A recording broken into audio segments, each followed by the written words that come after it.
Far off, in a distant world, a group of characters brought to life have before them a prophecy they must fulfill.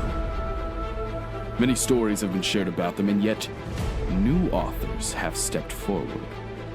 This world is meant to be a second chance for creativity and free expression, and yet the poet's license has been revoked as fiction becomes reality. Daniel as Zorro, Alex as Winnie the Pooh, Jen as Vanessa Helsing, Kayla as Alice, Taylor as Dr. John H. Watson, and Justin as your dungeon master. Will this litany of literary heroes be able to live up to their legends? Or better yet, can they write their own? So You Want to Be a DM presents The Public Domains. Hey gang, and welcome back to another episode of The Public Domains. I'm Justin, I'll be your Dungeon Master for this series. Joining with me today are a group of literary legends. Say hi, everybody, and please, Hello. Let's introduce ourselves and who you're going to be playing today. Right. Hi, everybody. Hello, I am Alex, and I use she, they pronouns. I am going to be playing Winnie the Pooh. Hey, everyone. I'm Jen. I'm going to be playing Vanessa Helsing. She, her pronouns. And you guys can find me on most platforms, Cancer Moon Cleric. Hello, everyone. I'm Daniel. You can find me at Daniel the DM on TikTok and YouTube, and I'll be playing Zorro this evening, he, him pronouns. Hey y'all, I'm Kayla. I am usually from the Potions and Potpourri podcast. You can find us on most of the social medias under that title. And I am playing Alice, she, her pronouns. Hi, everybody. I'm Taylor. I'm the other half of the So You Want to Be a DM podcast. And I will be playing Dr. John Watson, he, him pronouns. Incredible. And I use they, them pronouns. Thank you guys for asking. So, let's get into it. They do show up on the overlay, but it is good to remind people. So, before we jump into this adventure again, obviously we're kicking off with combat. If you watched last episode, then you know, but let's do a little recap.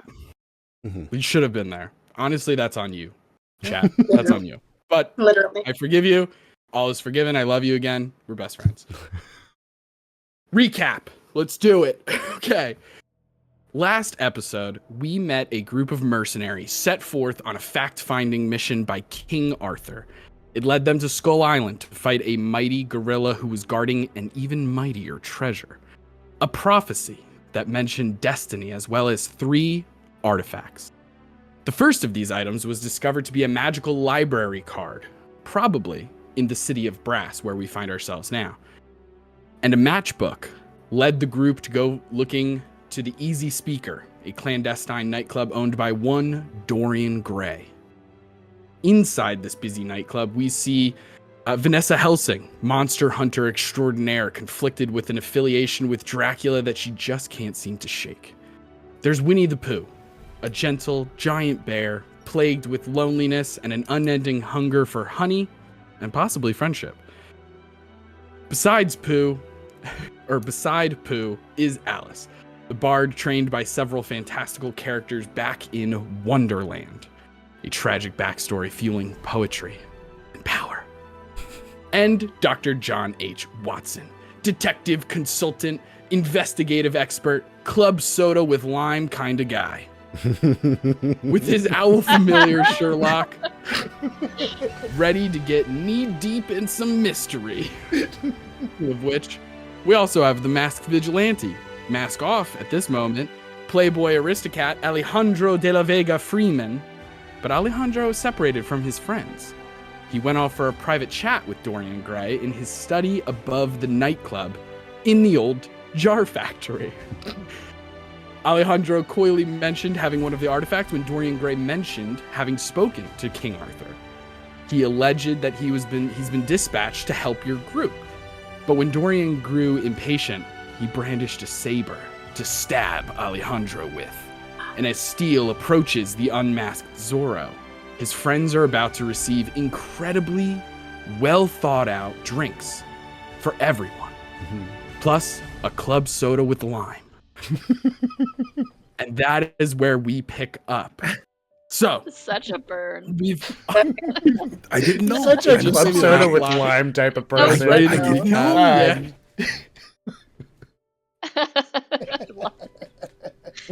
Yeah. Okay, so combat has essentially already kicked off. We rolled initiative pre-stream, so we have our initiatives and everything like that. Now, Dorian Gray does get a little bit of a jump. Zorro, you don't have anything that prevents. I know, like Vanessa has the alert feat; she cannot be surprised. But is that true for Zorro? Like, does Zorro have anything that would prevent this influx of stabby stabs? I mean, I have reactions, but I don't have anything to stop surprise. Okay.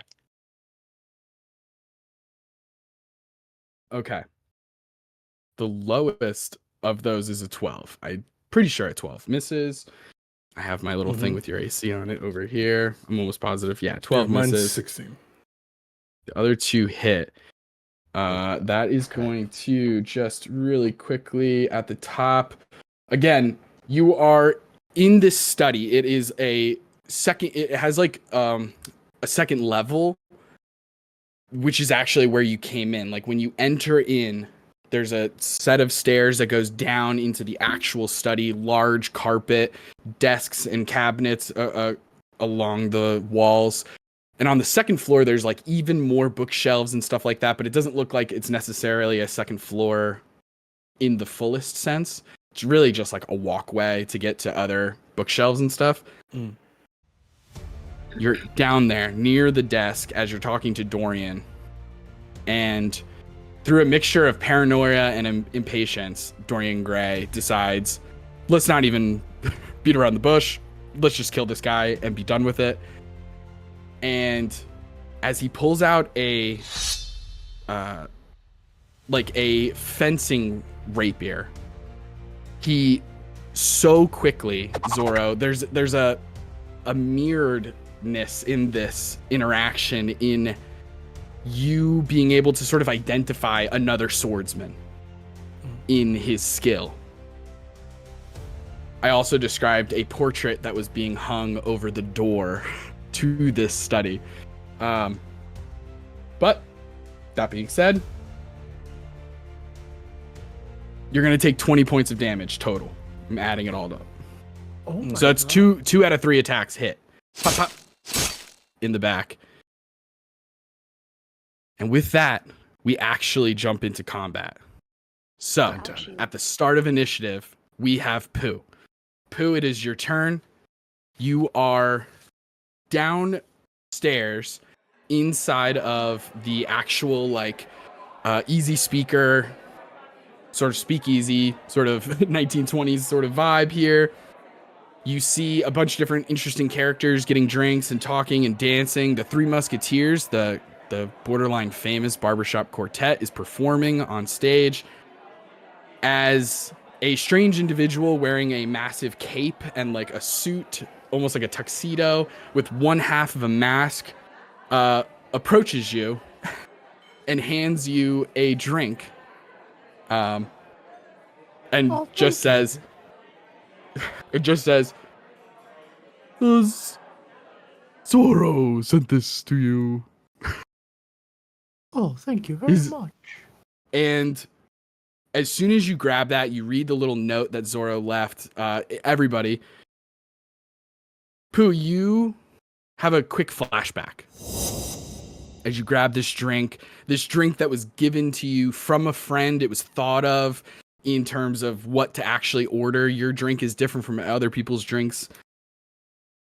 You have a memory of one of your closest friends, Christopher Robin. And you're in the Thousand Acre Woods, but it's different than it is now or most recently that you've been there. It's sunnier. It's brighter. You feel like a refreshing but cool wind blow through as you are talking to Christopher Robin in the woods near your home. And as the wind blows, you're holding onto a red balloon, like on a string. And the wind blows and it pops out of your hand for a moment, but Christopher Robin, being a little bit taller at this time at least, reaches up, grabs the balloon, and hands it to you. Hey, Pooh. I got that for you, buddy. There you go. Oh, thank you, Christopher. Of course, Pooh. Listen, I think it's really important that we try and help each other out whenever we can. You know? That's really what friends are. It's somebody who will help you out when you need help. Somebody who's there for you in your time of need. Hey, more. That's why I always have Piglet help me get the honey. I know you're very close with Piglet, Pooh. Yes, that was a good friend. He is a good friend. You know, Pooh, I hope that you're able to make lots of friends. I think you should feel brave. I think it's a brave pursuit to put yourself out there and make a friend. Do you mean, Christopher? You know, there's all different kinds of people in this world. Some people are going to embrace your kindness and reward it with more kindness. But there might be some others who aren't as nice, you know? But that's okay. That doesn't mean we need to be mean or stoop to their level or anything like that. Does that make sense? Do you mean like Tigger when he gets too excited and jumps around too much? A little bit like Tigger, yeah, but not exactly. The important thing, Pooh, is I just want you to always feel like you can continue to make more friends. All the friends I need here, including you, Christopher. I know, Pooh, but you never know. Maybe someday you'll have a whole new group of friends, and that is totally okay. And with that, you flash back. You're in the speakeasy, and you sense that one of your new friends, Alejandro / Zorro, is in danger.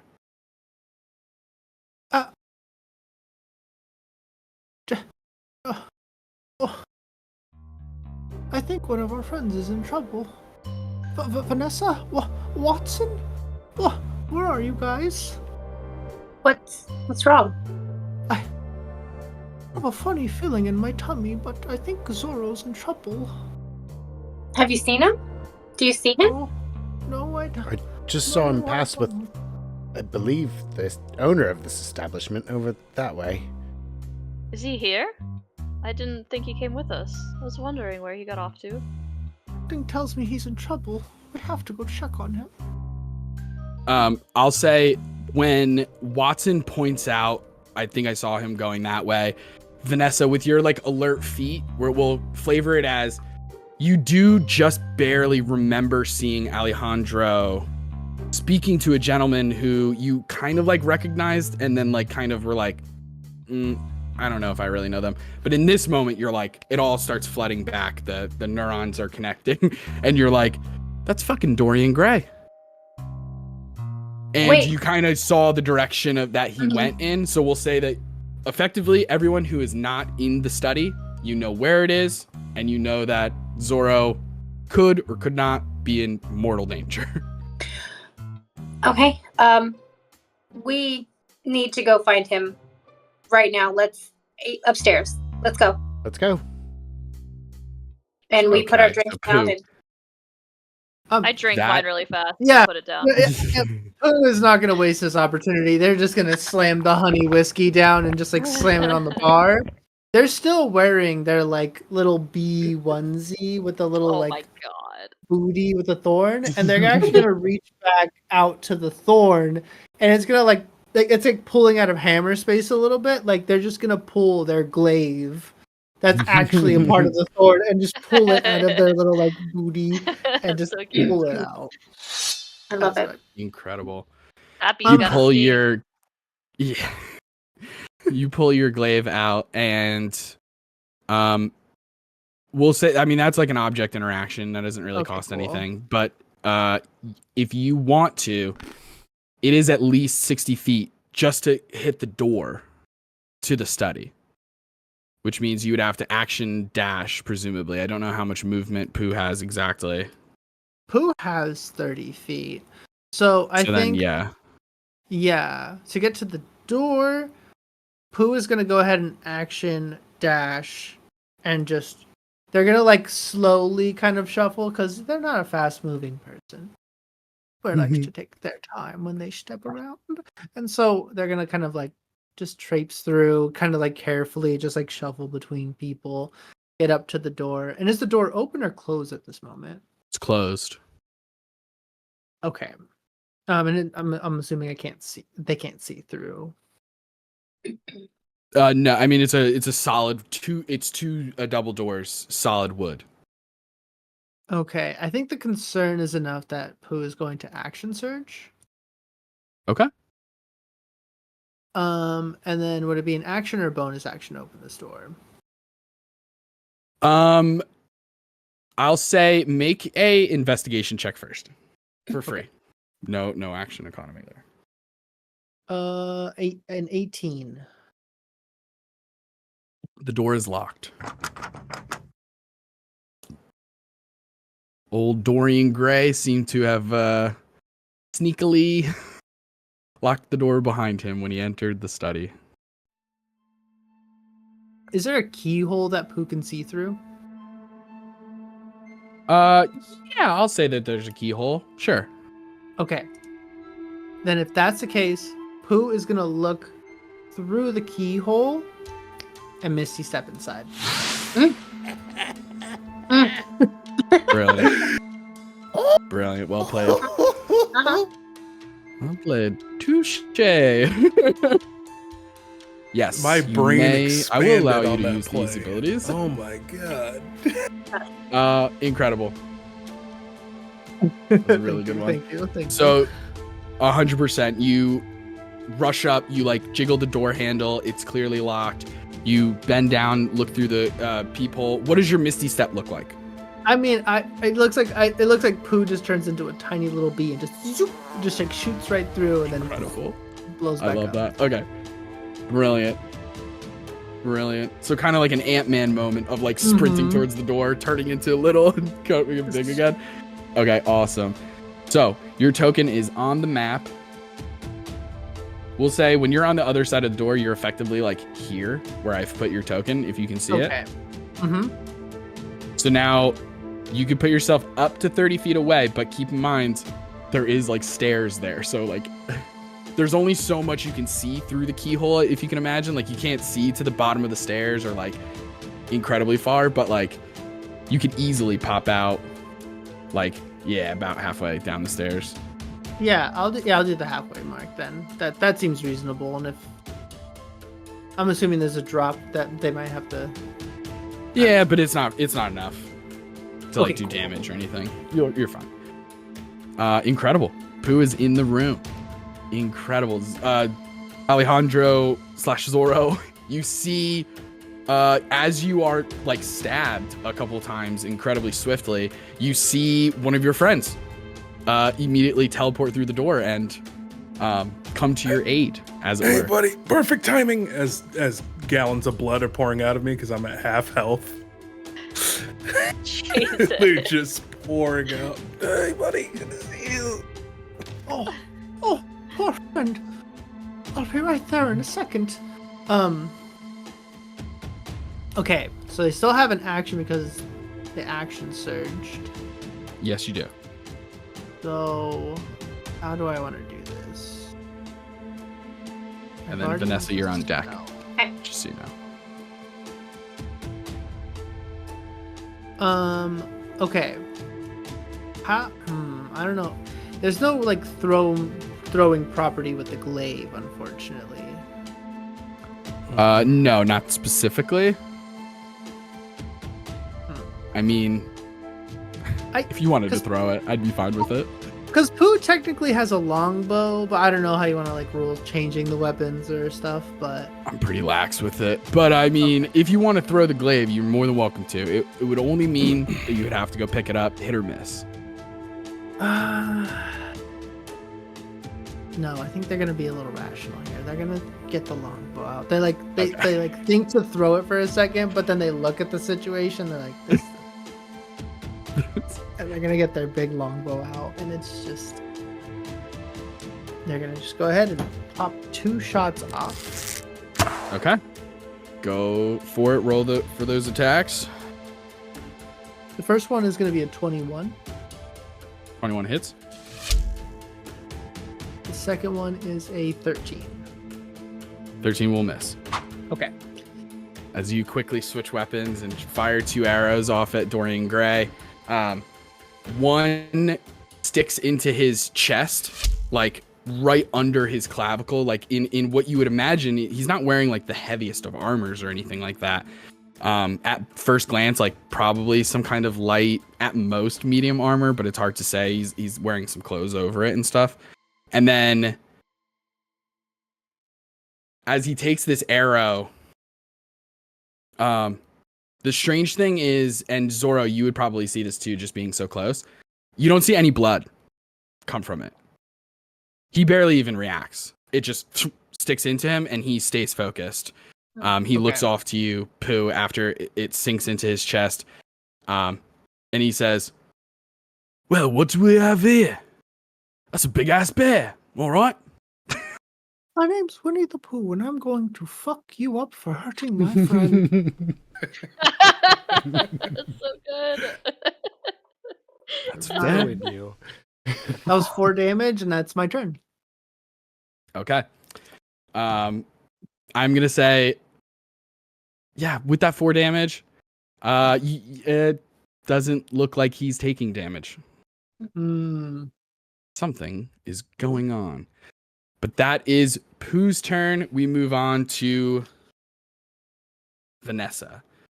Okay. Vanessa, as your blood hunter instincts kick in, you know that one of your companions, one of your friends is in danger. Pooh has already ran off in the direction that you know Zorro is. You can't help but for a moment think back. And think back to the very first time that Vanessa Helsing transformed.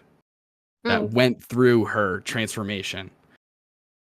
Because the way most blood hunters work is it's the idea that it's like, oh, if you want to hunt the monster, you need to become the monster. Like that's kind of where the blood hunter comes from. But you're not necessarily hunting werewolves or anything, any lichens or anything like that. So describe to me what you think Vanessa's first time, like sort of hulking out was like. As you have this flashback very quickly before your actual turn kicks off. So I think with her situation, it's different. She didn't do that to fit in with the blood hunters. She was afflicted before it happened, because which is why her love-hate relationship with Dracula is so crazy, because her little village, her family, she was happy. She was just enjoying living life. And the village came into the middle of Dracula lichen war, and she was bitten that night, and then Dracula did his thing. But I think the next full moon she would have been alone. She would have been confused, sad, and scared, and then angry. Just a young girl transforming, hating everybody for what happened to her. Yeah, I could see that. Okay, incredible. Do you think that in that first like couple transformations when this was like new to you, do you think that you had less control? That it was 100%. more like bestial? Yeah, no. As opposed to now? She intentionally isolated herself knowing the destruction that the lichen can cause, and she did not want to be a part of that. So she would spend the better part of the month looking for a secluded place out in the woods, barricade herself in to try to not hurt people. But it was completely out of her control. It was a blind rage. Yeah. Okay. Roger that. And with that sort of memory of that blind rage, you snap back to trying not to do a rap lyric.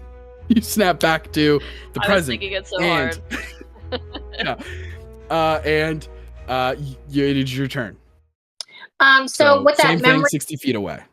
Okay, with that memory not far from her mind, she's going to bonus action transform into her hybrid lichen self. And then she will have the additional 10 feet to her movement. And so she's going to dash to the door. Mm-hmm. And let's see, dash is an action. She bonus action, she moved, and then she's going to get ready to break the door down.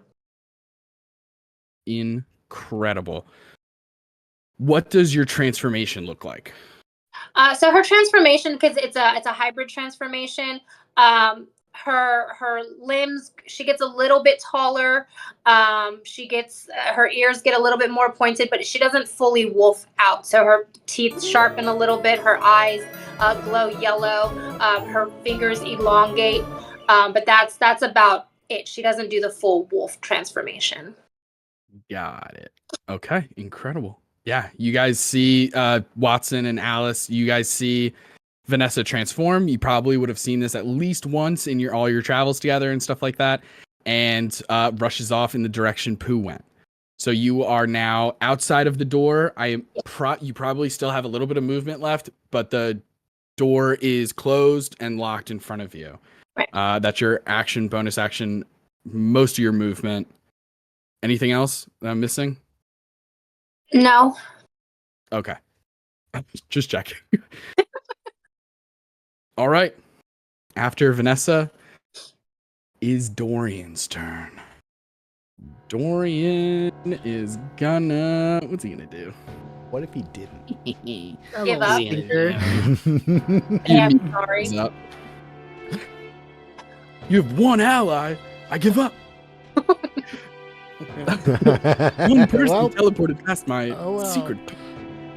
No, unfortunately, he's not going to do that.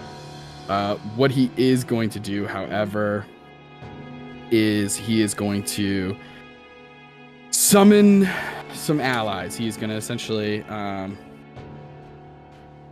he looks at you, Zorro, and Pooh,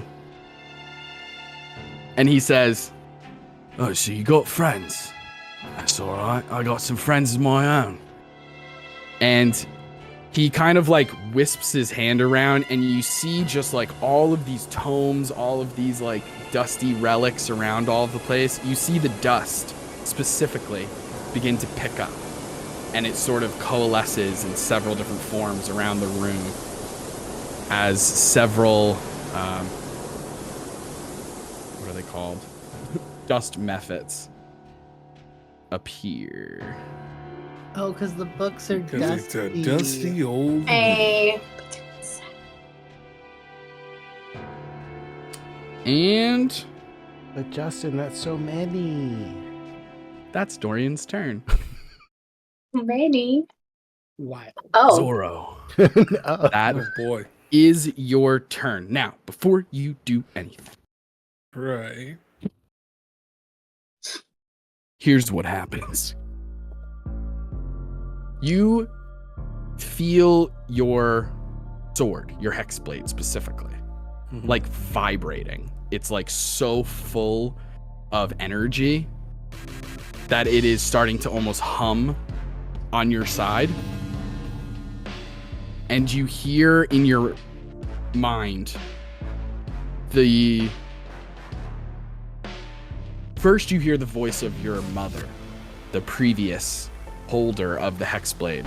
That's right? I'm not getting that part of the backstory wrong? Oh, Nailed it. Okay, perfect. Just making sure. I was like, I'm 95% sure. Mom, You're still alive. What the hell? whose character sheet No. are you reading? Sorry. Dracula, right? No. You hear first the voice of your mother in your mind saying, Ay, Dios mío. This fucking guy, he stabbed you what, in the back? Like this? No honor, this man. Cut him down where he stands.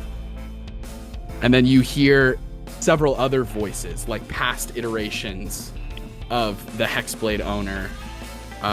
Like in a very like Avatar The Last Airbender moment, you're like hearing the past lives that have attuned to this blade, the past holders of it, encouraging you and sort of hyping you up in this moment, just bad-mouthing Dorian Gray and encouraging you to do what's necessary. It is your turn. Awesome. If only it didn't take an action to summon my blade. Let's see here. So in that moment, I kind of stumble forward to Dorian, and I let's see here. And I just, my irises begin to turn purple, and I just say, no honor at all. And I will cast Misty Step. And Misty Step to right next to Pooh. I believe that's 30 feet. You are correct. Pretty much, yeah. Awesome. So I will get there and walk to the top of the steps, and then I will... Zorro, you see that as soon as you begin casting a spell, Dorian Gray has the Mage Slayer feat and immediately tries to stab out at you and misses. Okay. And then would lock picking the door be an action? What door? Oh wait, did the door get torn the down? door you Misty Step through. I thought. Yeah, I thought Vanessa I had. would say, I thought Vanessa broke it open. Not yet. no, It's she was Not yet, going not to yet. on the next turn, but she had to use her action to get there. I know, it's conveniently 60 feet away. It's so annoying. Absolutely, yeah. It would be. You could use your action for sure. Okay. Well, then I'm not going to do that. Instead, I will fire 2 Eldritch Blasts at the top of the stairs from at Okay. Dorian. All right, cool. See, that first one is going to be a... trying to find my spells. That's going to be a 21 to hit. 21 will hit. And then the second one will be a 24 to hit. 24 will also hit. No. So that's going to be 23 points of force damage if he takes damage. 23. Unfortunately, he does not. However, I want to hear what your... Because I think this is the first time you've Eldritch Blasted. Past tense. Yeah. So talk what it looks talk to like us about there is an ethereal glow in my hand as a revolver appears, like almost this mix of like a modern / cattleman revolver, and it only has 2 rounds in the chamber, and I fire both of them, and it shoots out a little purple beam with a bullet inside of it as I summon out of thin air my revolver. That's sick. Incredible. As Coolest you... Eldritch Blast I've ever heard. It's so cool. There's like a very specific Jujutsu Kaisen thing I'm thinking of right now. But as you create these Eldritch bullets and fire them from this special gun, you see truly Dorian take the hits. You see like his clothing is taking the damage. Like you're seeing holes where you're hitting him. But you're not seeing any damage on his actual like flesh. Make and Pooh, I'm gonna let you do this too because I didn't do this for you either. Let me have both of you make Arcana checks. Okay. I got a 10. 10. Yeah. Something's going on. This is the work of bad honey. I got 13. 13. Something magical is going on. Mm. You can tell he's not taking the damage. Okay. And he should. Well, that ends my that? turn. All right. After Zorro, we have Alice with Watson on deck. Alice, Yes. you have a little flashback. Do I? In this flashback, as you are brought a drink by Eric, the Phantom of the Opera. Eric. This drink, it's Eric with a K. This drink is for you. It's he has trouble talking. The mask is too close to his mouth.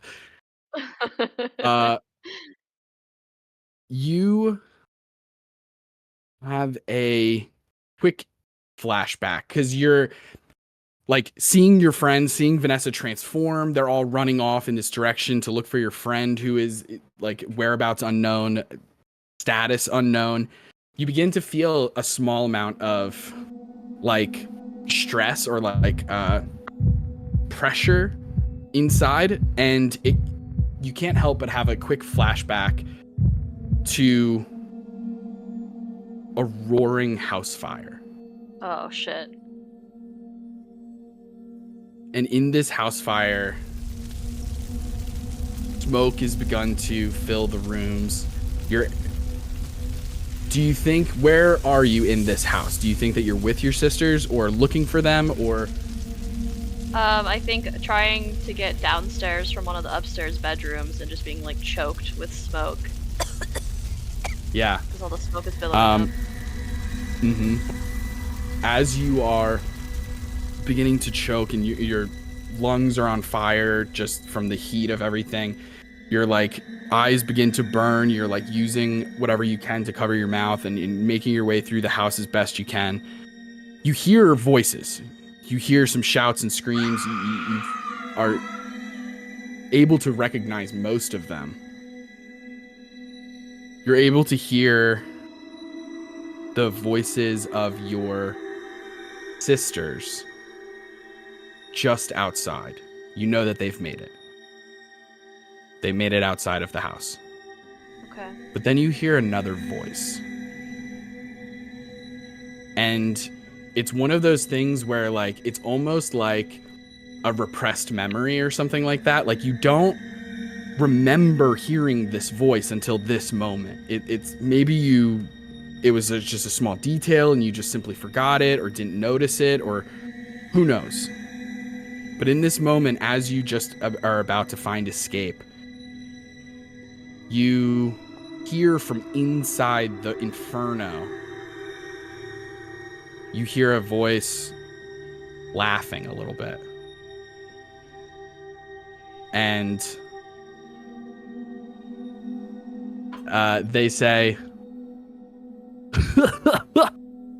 well, I guess we burned the roof down. Sorry, I shouldn't laugh because it's so serious, but that's a great voice. Thank you. And you come out of the flashback. It is your turn. Oh man, I'm like a verge of a panic attack after that because that was so sudden. Like sweaty, breathing hard. I just look at Doc Watson since he's the only one kind of left in this area, and I My just club like soda. I down my mead, and I look at you and I say, what should I say? I'm like, always speak your truth and do what's right. I'm gonna give you a bardic inspiration since you're up next. That's my bonus action. And then I'm going to take just like 1 or 2 steps forward, but I'm going to say, Vanessa, you should probably get out of the way, even though I know it's too late for her to actually get out of the way. And I will try and cast Shatter on the door and see if I can get the door to open with Shatter. Okay, So cool, I think cool, I'll have to make a cool. con Because save, the range Jen. on Shatter is, yeah, that works perfectly. Yeah. Incredible. I don't know if doors get saving throws. It doesn't matter. They would have failed. I think it would fail automatically. Yeah. Now, I could have you roll damage, but let's just say the door is destroyed.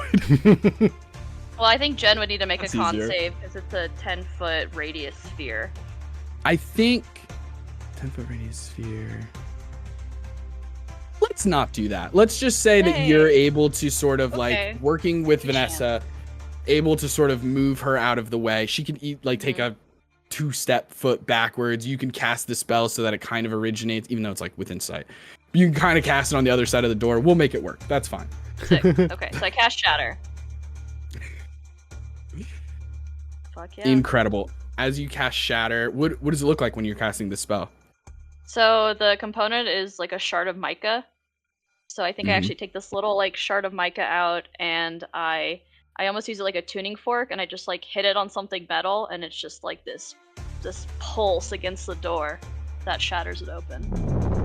Incredible. Yeah, we see the shock waves formed from the hitting of this mica as the door just like starts to vibrate slightly and then just explodes into like millions of little tiny splinters, and just Pooh and Zorro, the back of you, like both of you almost need to like check your footing as like this massive shockwave comes from behind you as the door is blown off its hinges, and you see Vanessa and Alice standing there. Alice, technically you would be 30 feet behind the door Yeah, that's fine. because it's 60 feet to the door, but Mhm. you have that's a ranged spell, so that's pretty easy to Yeah, my hit range is nonetheless. 60 feet, but I would move up Yeah, to you're at fine. least 30 feet with my movement. For sure. Yeah, because you got to at least get out of like the bar area and Yeah, start heading exactly. towards the thing anyway. But Yeah. incredible. That's your movement action, bonus action. That's right. Dr. Watson, Yeah. as you're drinking this freaking ice cold club soda with lime, you begin having one of your Dr. Watson moments as you, in a fraction of a second, enter your mind palace. Dr. Watson, what does your mind palace look like? Easily So- could have texted you this question a couple days ago. for Right, you to yeah. prepare. That's I fine. didn't. I'm on it. I'm on Now. it. You want it? It's no problem. No problem. I got it. So the Mind Palace itself is an internal representation of his like apartment, which is of course 112A Miller Street. Mhm. And The Sherlock fans will get it. yeah, If you know, you know. yeah. And yeah, so like in his like study, he has like all these books, but the books themselves like are kind of representations of knowledge. So like one book might have all of his knowledge on like different wines or something like that, and then another book would have all of his knowledge of any kind of, just pick a topic, and he's got a book on it that he can open up. Mm-hmm. But yeah, Incredible. You're in this mind palace. Looks like your apartment. You're seeing all the different books on the shelves around you. There's one book that seems to stand out in a weird way. Like, just like this weird, like, itching on the back of your skull just to kind of point you in a direction almost. And on the spine of this book, it simply says a last name. Moriarty. And you pull the book. As you begin leafing through the pages, you are reminded of your past run-ins with Moriarty. Now, in this version of the public domains and all that kind of stuff, it is Kim Moriarty. okay. Because normally it's James Moriarty, James, Jim, Kim. That's how I got there. Cool. Behind the scenes. So Kim Moriarty. You're thinking of your run-ins with her in the past, and she's a big planner. She's a schemer, right? She's 100%. never the type to do like a one step of a plan or like a very simple, superficial plan or anything like that. Everything has connections. They're deep. There's red string everywhere. You do know, based on recent stuff that you've done in regards with Moriarty, that it did seem like she was assembling a team, if you were. Like if she was trying to put together a strike force comparable to what you guys are. Okay. There's like little things. You're just now putting all of that together. Like there was little Right. things of like, oh, why was she in this part of the public domains? Like that's very strange. It doesn't make sense for her to be there. There's not much Unless to she gain. was trying Why to was she over here? get Recruit or right. Yeah. find Yeah. talent and that kind of stuff. Yeah, there's like all these strange connections that now make sense in this moment. And with Is it that, because of Dorian? a big part of it has to do, not necessarily Dorian, but with the easy speaker. Okay. A clue comes up where there's mention of a roving nightclub, Mm-hmm. and it kind of, things click. Okay. I gotcha. But that flashback ends, Got it. and you are set to go. Cool. I'm gonna try to pound my club soda with lime, but it's carbonated and it hurts. So I put it down. And then I'm going to do a full dash up to the door. And now that it's gone, I was gonna look through the peephole and be all cool like Pooh, but instead I'm just gonna just Misty step up next to Pooh, and I'm gonna turn to Pooh and Zorro and go, well, once more into the fray, my friends, right? And pull out my sword and shield and get ready to go to work. Hell yeah. I did better myself.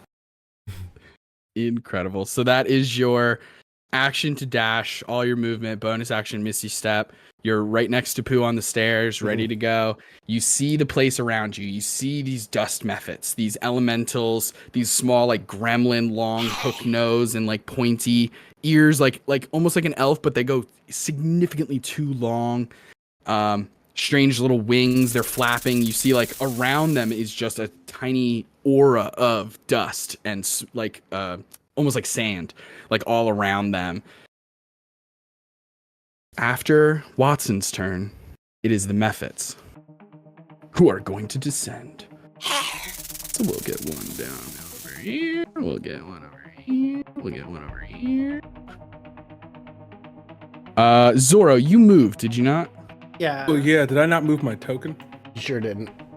Oh, my bad. Sure didn't. Be like probably somewhere behind me above the stairs, right? Gotcha. Yeah, you definitely said that you moved. Yeah, I teleported up Up to the top to, of the stairs. basically at the door was where I was at. Alright. And then I got smashed in on you. Mm-hmm. Yeah, because you used your movement. Who has So, tetanus you now? should be- Tinnitus, I mean. I got tetanus Shattering elsewhere. doors is really bad for your ears. Like really Yeah, it's not great. What? Oh, how do I All move right. it? Are you having trouble moving your token? Yeah, for some reason it's not letting me interact with it. It's cool. I'm going to fix that real quick. How about now? Hey, that's me. Bingo, bango. Okay. Solved. Not yet. You are. I have your token in the upper left-hand corner, kind of, because you're technically like beyond the door. Oh, okay. Yeah, that's where Alice is. Okay, cool. Bingo. Then this guy will come here instead. This one will come here. And this one will use a dash to get there. This one will use a dash as well. Yeah. Let's dash. If we're gonna dash, let's do it all the freaking way. Okay. Here is what I need. I need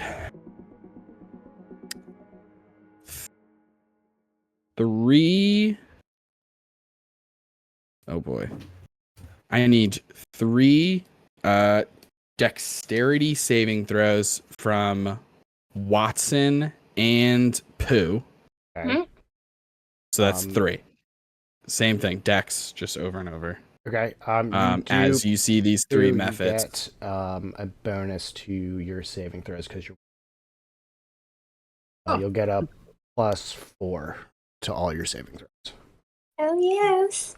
That will make it +6. That's a 9. That's a 20.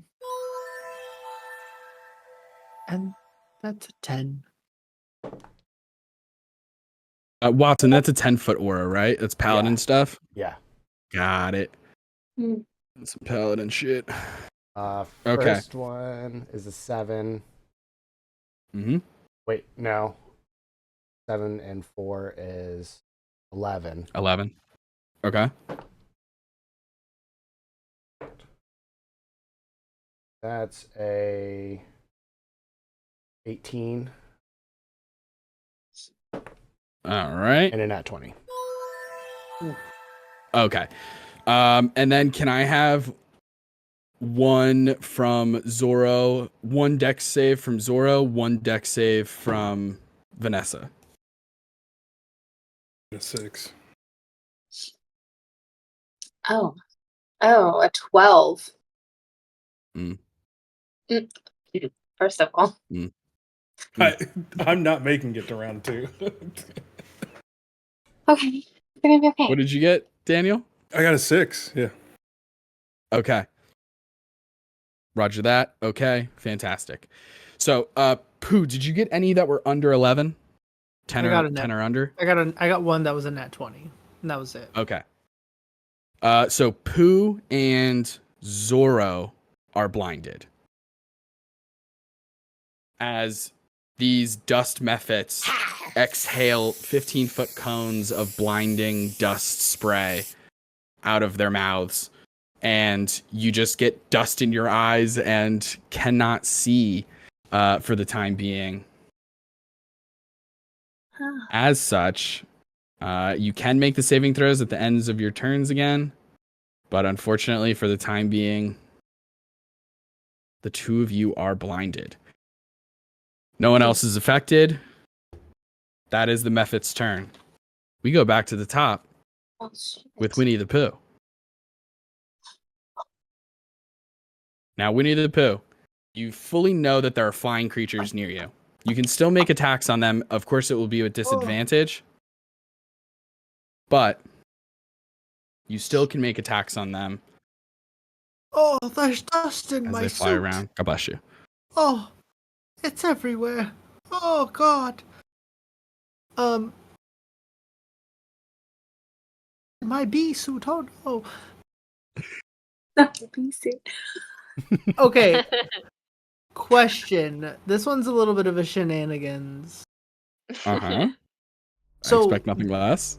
the blinding effect is caused by dust, correct? This is correct. So Oh. therefore, would this just not be remedied by a simple prestidigitation? It would not be solved by a simple prestidigitation, unfortunately. Dang. Okay. Very clever. Very tried. clever, I Pooh. tried. Mhm. Very, very clever. Okay. In that case, Pooh is. I mean, if we're gonna be summoning friends, Pooh can play at this game. They're gonna rummage around, and I think going back to that like flashback of Christopher Robin talking about friends, it pings in their head that besides just their immediate friends around them, they still have other friends with them, and they're gonna reach around in their little like. It's kind of like at this point like a little like Hammer Space fanny pack, this little bumblebee butt thing behind them. Reach in, Mhm. and they're gonna pull out a little toy figurine of Eeyore. And Incredible. they're gonna pet on it and be like, "Oh, Eeyore, I need you now more than ever, buddy." And they're gonna activate a figurine of wondrous power. That's right. You do Oh. have this. Amazing. I don't know if and I need to what summon is- all. Oh, sorry. Go ahead. I was just gonna ask, what are you summoning?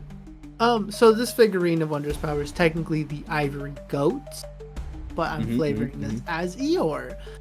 So it's gonna be 3 different little Eeyores, that all have different effects. So there's the Eeyore of travel, which can be used the same as a riding horse. Uh-huh.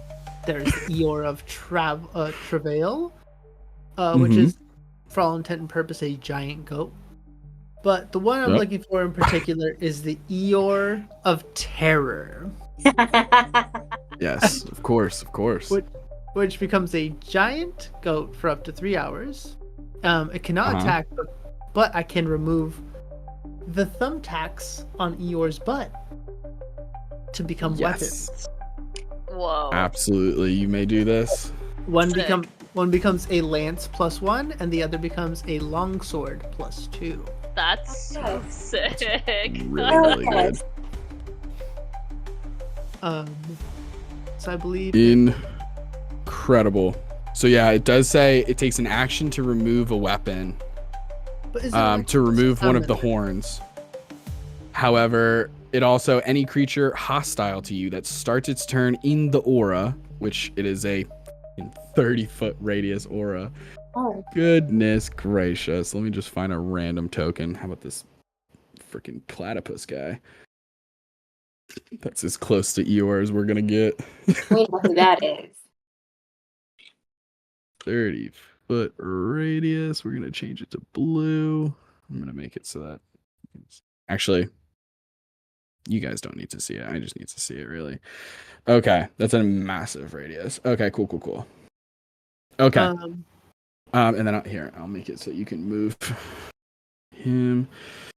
But okay, you have, as you pull out this figurine of wondrous power and toss it down, you see it change and sort of come to life as Eeyore is standing there before you on the stairs and says to you, "Well, hello, Pooh. Sorry I couldn't be here faster." Oh, it's okay. You're here now. That's what matters. I guess. Incredible. Actually, would all 3? I know it's actually. I said specifically. I'm looking for Eeyore of terror. Okay, cool. That was an action to summon Eeyore.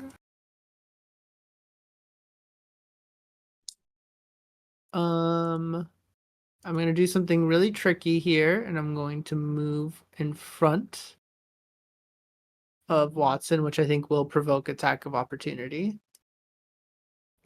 It will. That is a 21 to hit That hits. and another 21. So for the viewers at home, the only armor that Pooh has got is a breastplate that rests right above his navel with no pants. AC of 17 at best. That's 10 points of damage as both Mephits get a claw attack on you as you get out of their area. And because you're blinded, they get advantage, which is truly the only way they hit. It's the only way to hit. Okay, well, for a bonus action, then Pooh is going to second wind, which is a Incredible. D10 plus 8. Yep. They're gonna get the health back. Okay, incredible. You steel yourself and get some healing into your bare body after taking a couple hits and stuff like that. And then at the end of your turn, you can remake that saving throw. Oh, fantastic! Dexterity. All 3 of them, or just the 2 that I failed? It's really like the first one affects you, and then the second one kind of doesn't have an effect. So I would say Okay. it's truly only like one is actually affecting you. Good to know, because I rolled a 21. Okay. At the end of your turn, you're no longer blinded. Oh, there you are, Eeyore. It's sorry. Incredible. Pooh. After your turn, Vanessa, that is your turn. Okay, so what is Zorro doing right now? Like, if Vanessa looked over at Zorro, what would she see? Blood. A man dying and blind. That's about rough, it. buddy. It's really rough, Just- buddy. Literally can't do anything. Vanessa's gonna move over to him. I'll take the attacks of opportunity. Yeah, it's just 2. I mean, I'll be all right. I'll figure it out. We'll figure it out. You said you weren't gonna the- survive another round. Yeah, probably won't, but I'll figure it out. That's what we're supposed to do. I got you.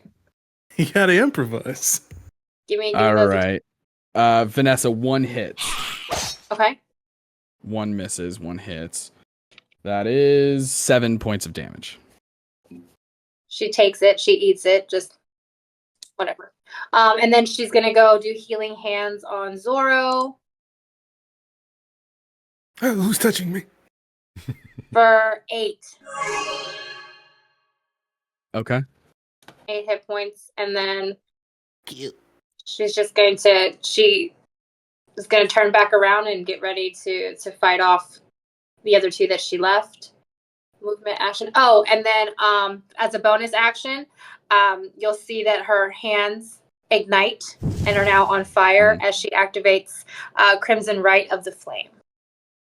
Incredible. So fucking Hell yeah. Brilliant.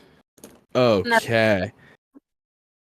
As your hands and claws ignite with rageful fire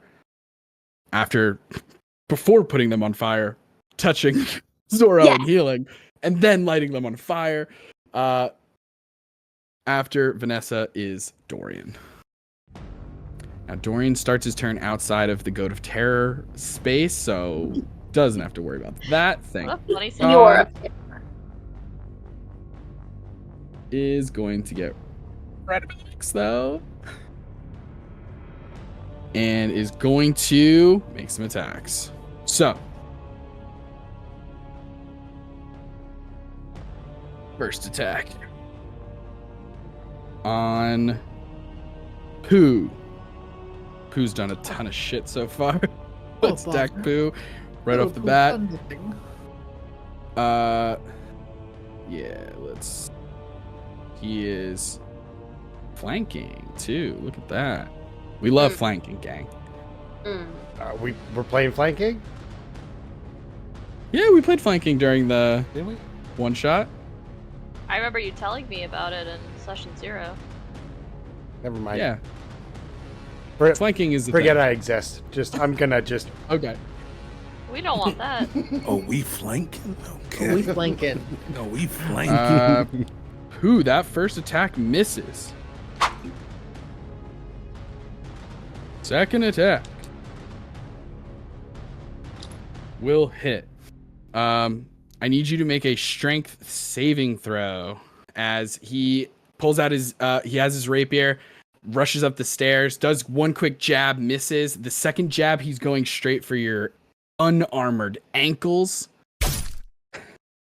Bro. Pooh doesn't skip leg day. They got a 17. Incredible. A 17 saves.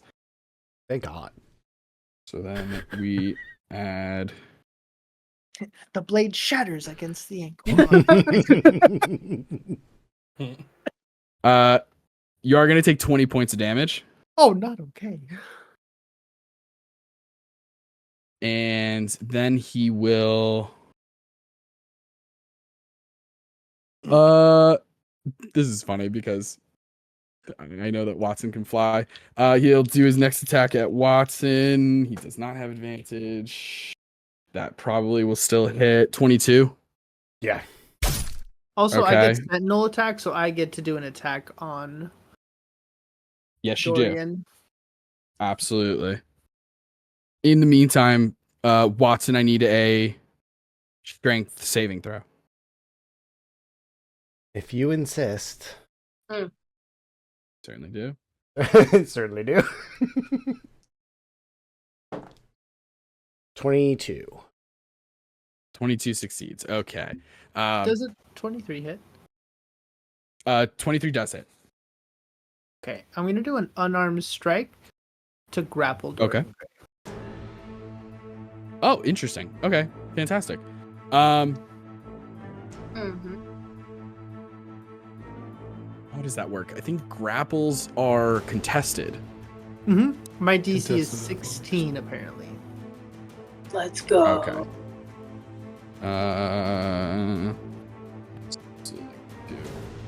Yeah. Unfortunately, Pooh, that is a 28. As this guy is incredibly nimble and acrobatic, and manages to squeeze out of your mighty paws, and then deals another that third blow to Watson. You make the save. You are not pushed, but you do take 13 points of damage. And that's all he's gonna do. Okay, Zorro, that is your turn. Blinded, bleeding out.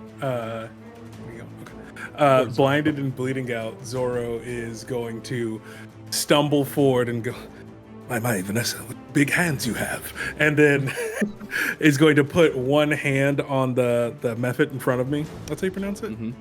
And then, and is going to cast Eldritch Blast, but go full John Wick, and is just going to do some close quarters firing. It's already a disadvantage, so might as well do Might it as up well. close. Hell yeah. And then as that's happening, he's going to bonus action, use his cunning action to disengage, and then is going to go 10, 15, 20, 25, 30 feet this way. Okay. So I will make those 2 attacks at disadvantage. Zorro doesn't look like Zorro right now, does he? No, I drew a picture of it. I need to put it Alejandro. in the chat of what Ooh, let's see Alejandro it. is looking like right now. How is everybody dealing with this? Seeing this suave young man I've been with long confused. curly hair. Alice has been confused since we were talking about it at the bar because you guys said that Zorro was here, but we haven't seen Zorro today. Right. Pooh had a feeling, and then was we a saw nat Dorian. 20. And Doc Watson figured it out, but I don't know if he told us or not. Vanessa's like, who is this guy? I'm gonna try to help him, but you don't know me. So the first one's gonna be a 22 to hit at disadvantage, That'll hit. and then the second one Red. is that's a 15 to hit at disadvantage. That'll hit. Okay. First beam is gonna do 11 points of force damage, Okay. and then the second beam is gonna do 9 points of force damage. 9 points. Yeah, you take out that method. Nice. And then I have to make my dexterity saving throw. That is a 15. Incredible. 15. You're good to go. No longer blinded. That brings us to Alice. I'm just going to run to the restroom so fast. This coffee is destroying my life. So let's just, Alice, think about what you want to do. I'll be back so fast. I know what I want to do. I'm prepared. Yeah, Doc Watson, do you think that you told us about... Did we establish that or not? did. So Pooh said Zorro's in trouble, and then I said I think I saw him go that way. Yeah, I heard that. I feel like Watson has known this whole time Yes, I think that so too. Zorro and Alejandro are the same person. I think that now that there's mortal peril involved, that it's time to drop the facade. And and so I was just, I think I'll probably say something after the fact to Zorro, but for right now, I just kind of already knew who it was. I clocked Alejandro as soon as he came in the building. Oh yeah, he's over there. Makes sense. I have decent wisdom intelligence. I guess I would have put it together by now. Especially after seeing some of your abilities and stuff, Zorro, that I recognized. Okay, Put this in- Justin. Okay. I'm going Yes. to come into the room and go on this top level to the right, like on the banister here. Here, if it'll let me click. I just Yeah, don't see we my can do screen that. yet, so thank you. There we go. And I'm going to point my finger at Dorian, and I would like to cast True Strike, please.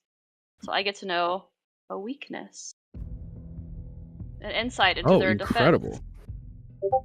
Oh, fun. This is a good way to introduce this. Okay. Yeah, great.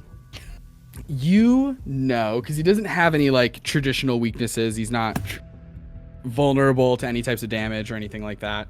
You do know that Dorian Gray is in possession of a insanely rare and legendary artifact that prevents him from both aging or taking damage.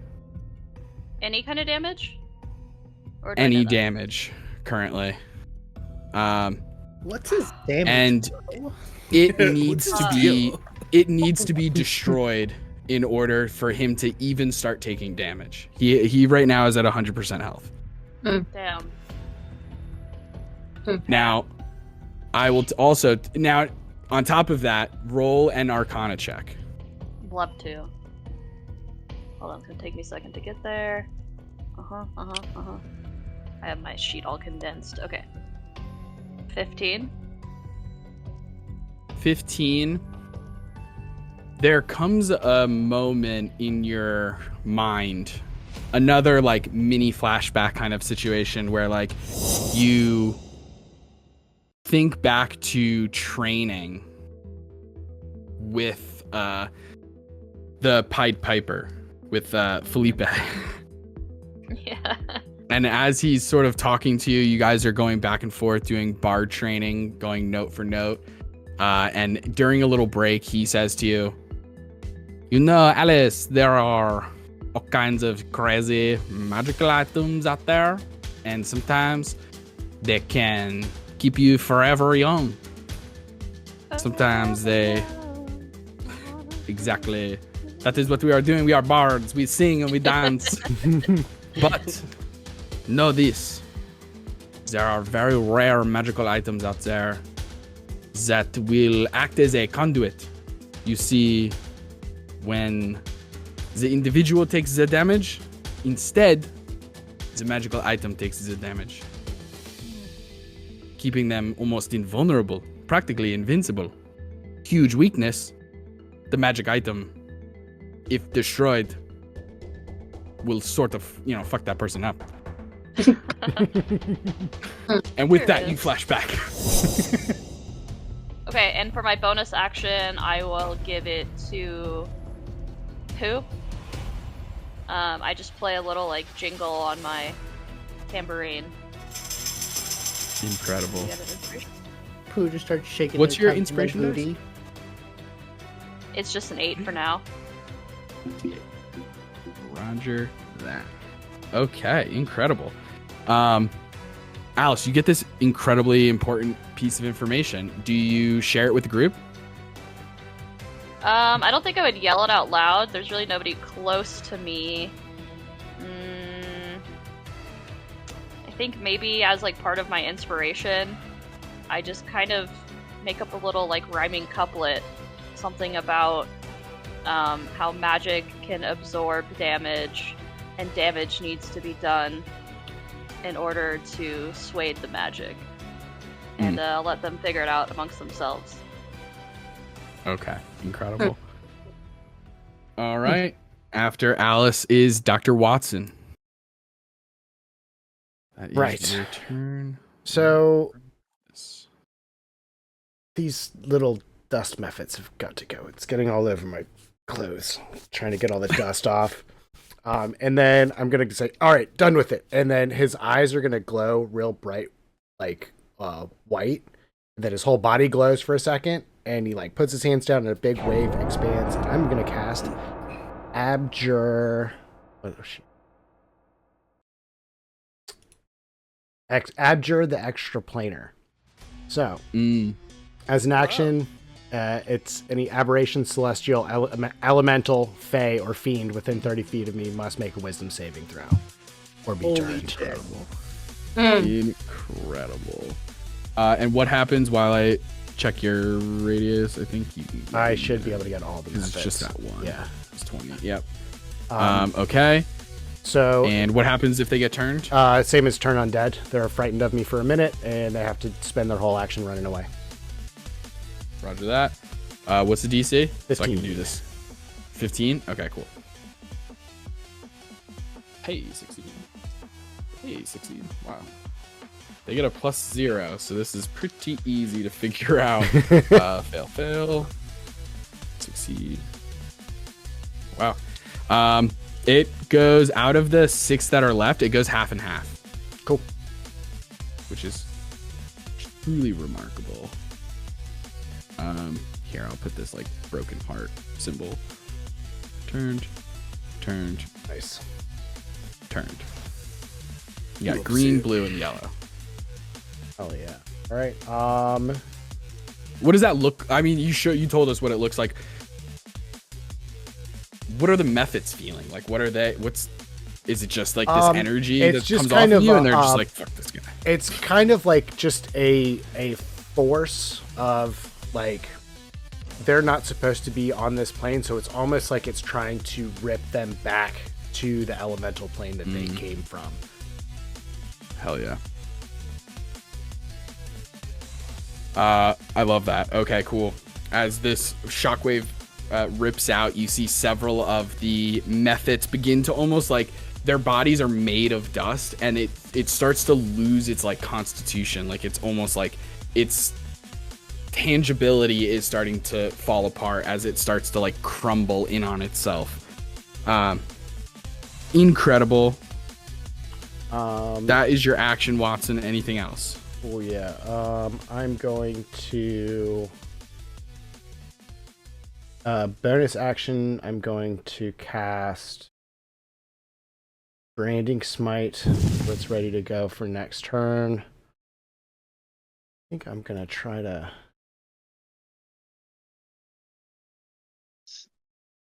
spread out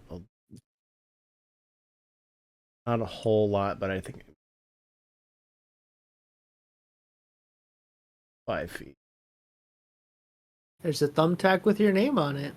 Amazing. Okay. Yeah, so you just move a little bit. Wait, can I and take the after- thumbtacks too? It takes an action to take one of the horns, but Interesting. technically anybody can take it. Yeah, there's a +1 lance is one horn, and then another horn, thumbtacks. But yeah, there's 2 separate thumbtacks. One is a +1 lance, and one is a +2 longsword. But it does take an action to equip that. Right. So Right.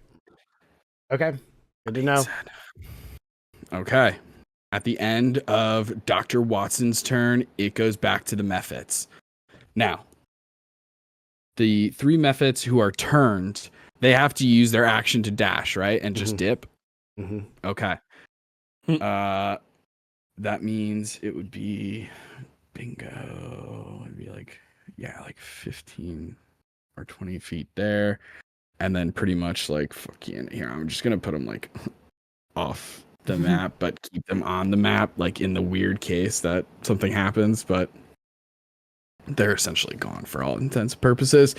As you see these 3 that are beginning to like fold in on themselves, and like they're like the tips of their nose like completely disintegrates off as like the whatever magic keeps their dust bodies together seems to be losing out, and they're like falling apart. They flee. They fully sprint out and are running away. Does anyone take attacks of opportunity on them as they run? Who can? Can all of us? Don't do it. If they take damage, it breaks. No. Great question. Vanessa, you could take a... I absolutely do that. I see you, Justin. See, you're trying to trick us into. Vanessa knows that. She's fought with Watson before, right? I Yeah. tried. Yeah, you guys would probably know that. Okay, so anyway, no one takes attacks of opportunities. Drats. Foiled again. And so the remaining 3 unfortunately failed or didn't, fail is a strong word, but they did not recharge their breath weapons. And so one is going to come over here with Alice.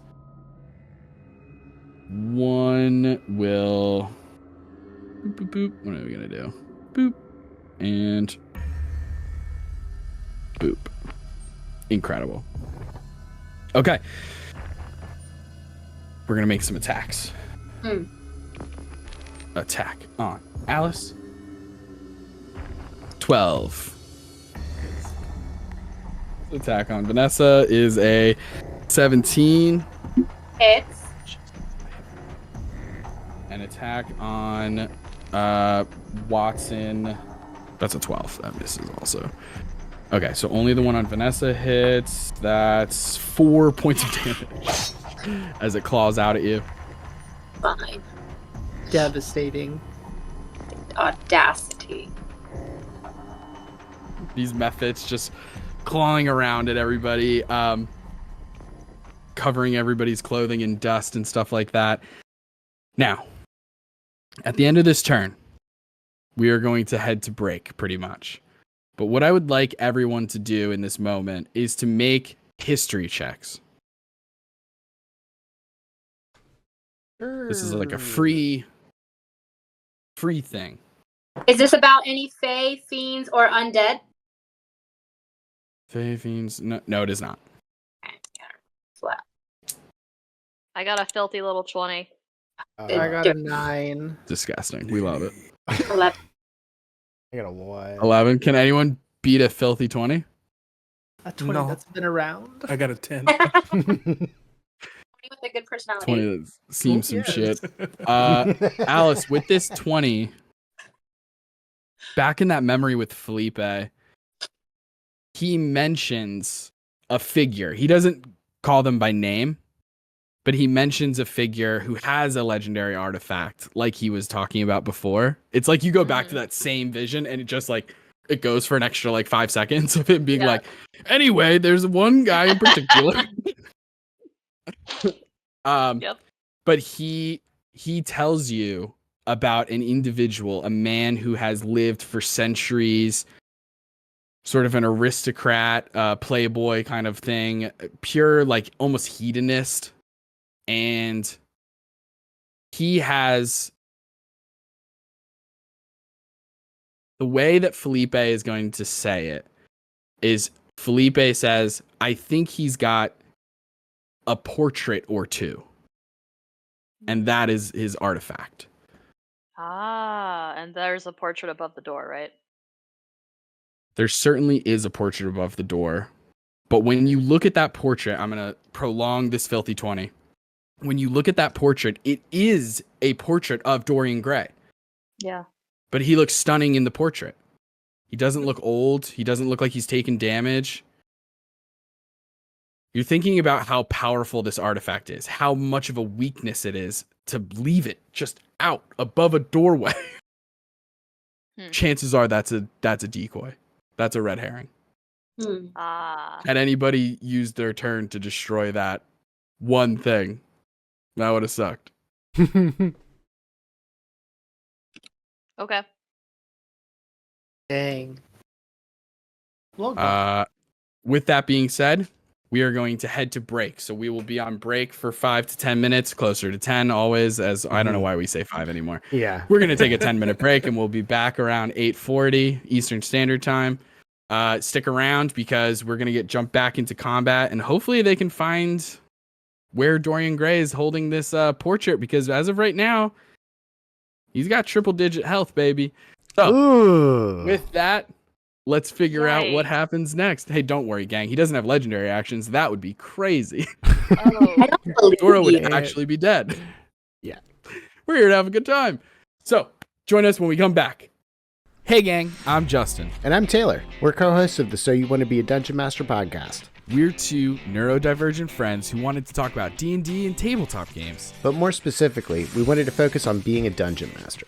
We know that for many people, the idea of running the game can feel daunting and even scary. So we wanted to help remove some of the barriers and fears that prevent people from getting behind the DM screen. It's our goal to make everyone feel comfortable enough to try being a DM. We've got episodes on session prep, world building, combat, homebrew, and more. And we're able to bring all of this to you, gang, because we're lucky enough to be sponsored by Big Milk. Justin, we are not sponsored by Big Milk. I don't even think Big Milk is even a thing. Agree to disagree. Anyway, we have new episodes coming out every Wednesday. Check us out on all the podcast apps. So You Want to Be a Dungeon Master. You can find us on TikTok and Instagram at So You Want to Be a DM. Or email us your questions, stories, or ideas over at soyouwantobeadm@gmail.com. For instance, you can email us your favorite way to use milk. Maybe it's as simple as cereal. Maybe I have it's to in put a cake stop to or- this. I have to. Justin, you can't keep inventing fake sponsorships. It's going to get us in trouble one of these days. In trouble? Taylor, I think you're overreacting. It's not as if Big Milk is going to break down our door.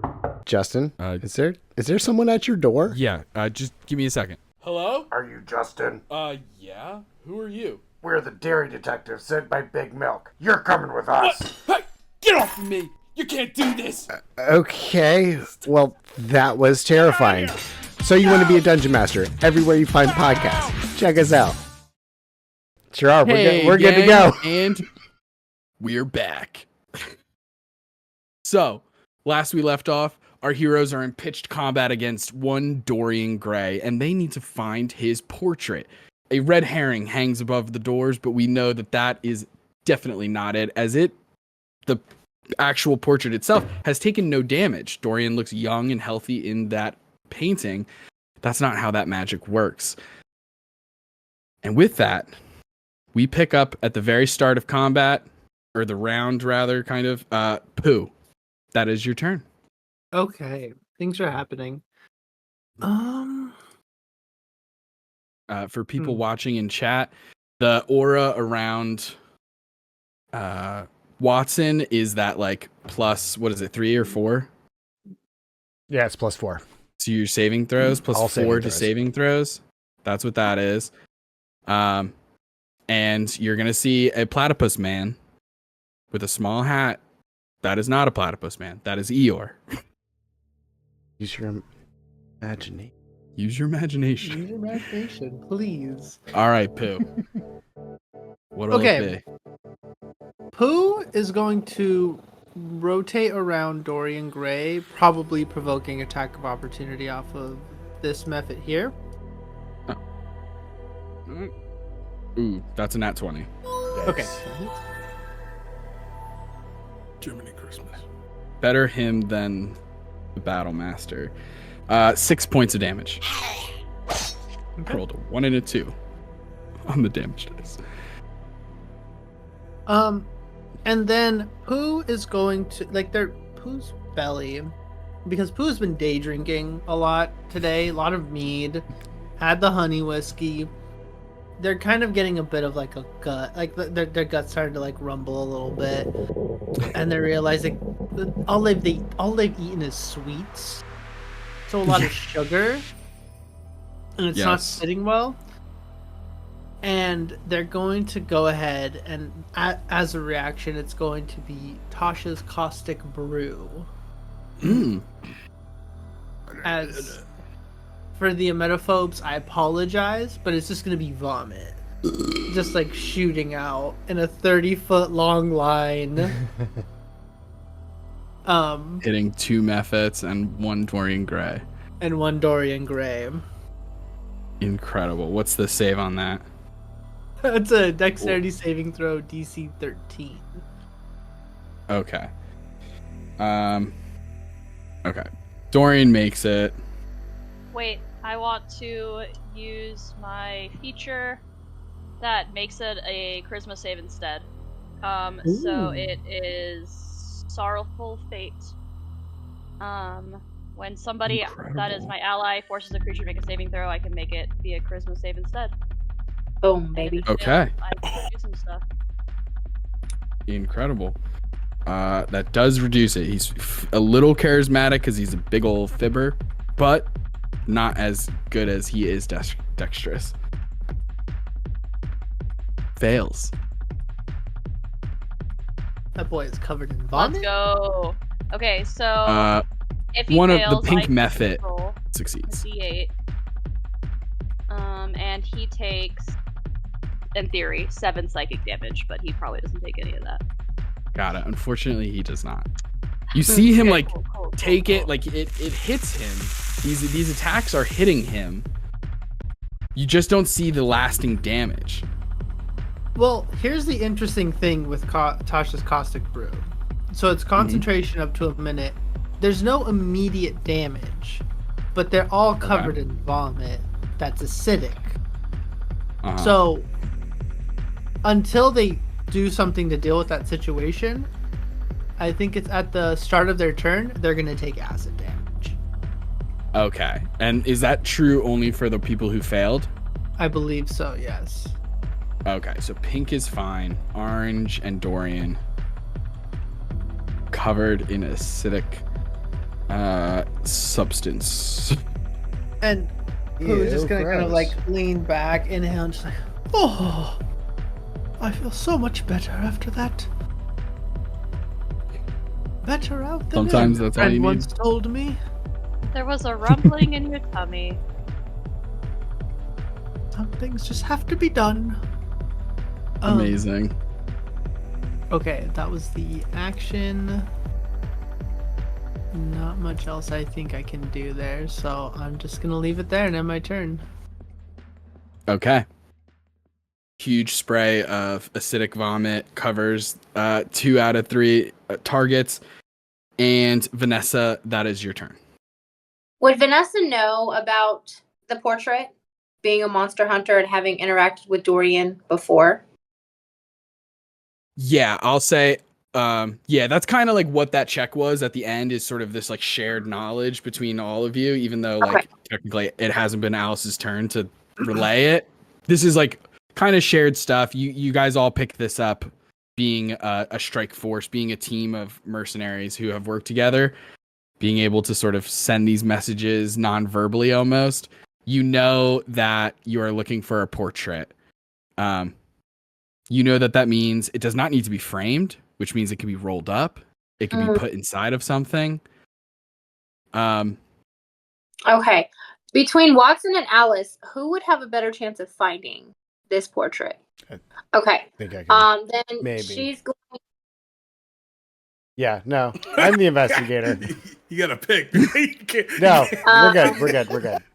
In the heat of the moment. Kayla gave me a look. I wasn't sure if I was speaking for an unknown character sheet thing. No. I wasn't sure either, and then I instantly remembered that that's like literally your job. Yeah. Yeah. It's your profession. Let me see. I'm just gonna. Let's see. She's just gonna attack the one in front, but she's gonna yell out, "Watson, go find the picture!" And then she's just gonna do a predatory strike. So it's an unarmed strike, but because her hands have the crimson right on them, all that fun jazz. So first attack, 18. That'll hit. Okay, and second attack, 15? 15 will also hit, yeah. Okay, cool. So let me figure out damage real quick. Okay, so 8 for the first one, 9 for the second one, and then I have to add in my, I think it's a D6.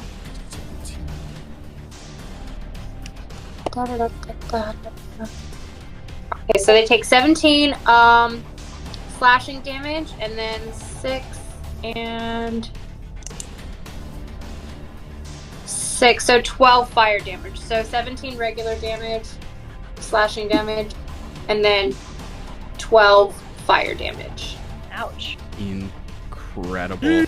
Vanessa, you rip into this dust method, and as you tear it asunder, I love that word, you see that, of course, the slashing damage does normal damage, the fire damage especially seems to hurt this method.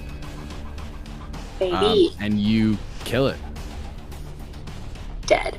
It is destroyed. I'm just going to Nice. delete these off the map just to save us some space. Kill him. Then she's going to come over here and get ready to help Watson get away from this one so that he can do the investigation. So that's movement, action, and I don't think I have any bonus actions right now that I would want to use. Nope. That's it for Vanessa. Okay, incredible. The start of Dorian's turn, he makes the save on Eeyore's terror. Eeyore looks over at you, Pooh, and says, "Sorry about that. Oh. I thought I could scare him. I didn't scare him. Demonic just as you are. It's okay, my friend. I appreciate that." And Dorian's turn begins. Dorian, at the start of his turn, also takes acid damage, so go ahead and roll for that, Pooh. And I think... Does the acid damage take? No. Need to find that portrait. Secret weakness I'm was just vomit. getting into the habit of His all these secret start is vomit. things. Honey vomit. My one weakness. Okay. Dorian, Like Samson's Vanessa, hair. as you rush up in your, hybrid lichen form,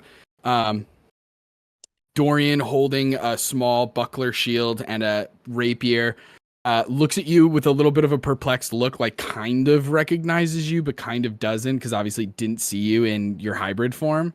Like, knows Vanessa Helsing, but is like a little like, who is this?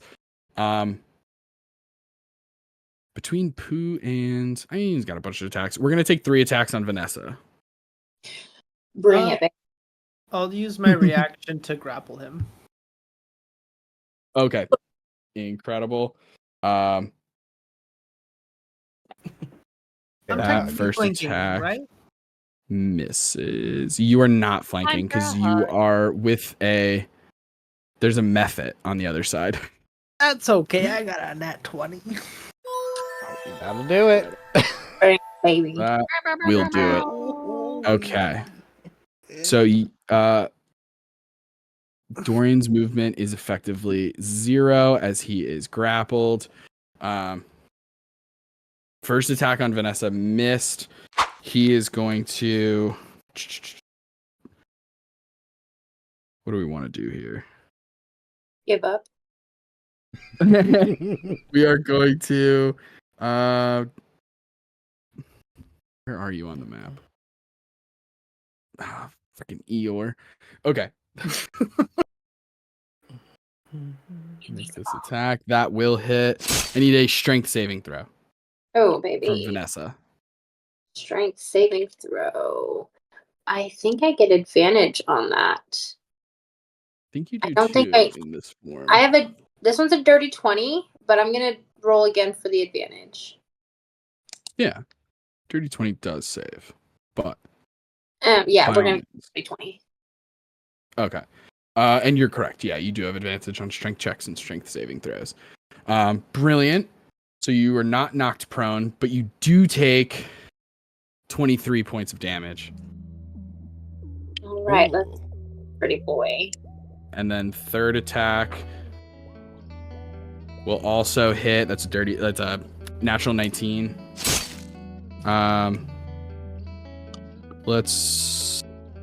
No, we're not going to do another battlemaster because that is max damage. 17 more damage. And then we'll turn around, face Pooh, and action surge. Oh, wow. 3 more attacks. He can do that too, Pooh. Pooh, that first one is gonna hit. I need a strength saving throw. Are these done with disadvantage because of grapple? Grapple does not give disadvantage. Restrain does. So grapple is just Dorian's movement is 0. Well, Pooh. I'm so sorry. That's okay. That's a. It is huge. You stopped somebody who's incredibly mobile from moving. So that's a Still 16 helpful. on the strength saving throw. 16. Heard. That is a failure. So you're going to take 20 points of damage on that first attack, and you are knocked prone.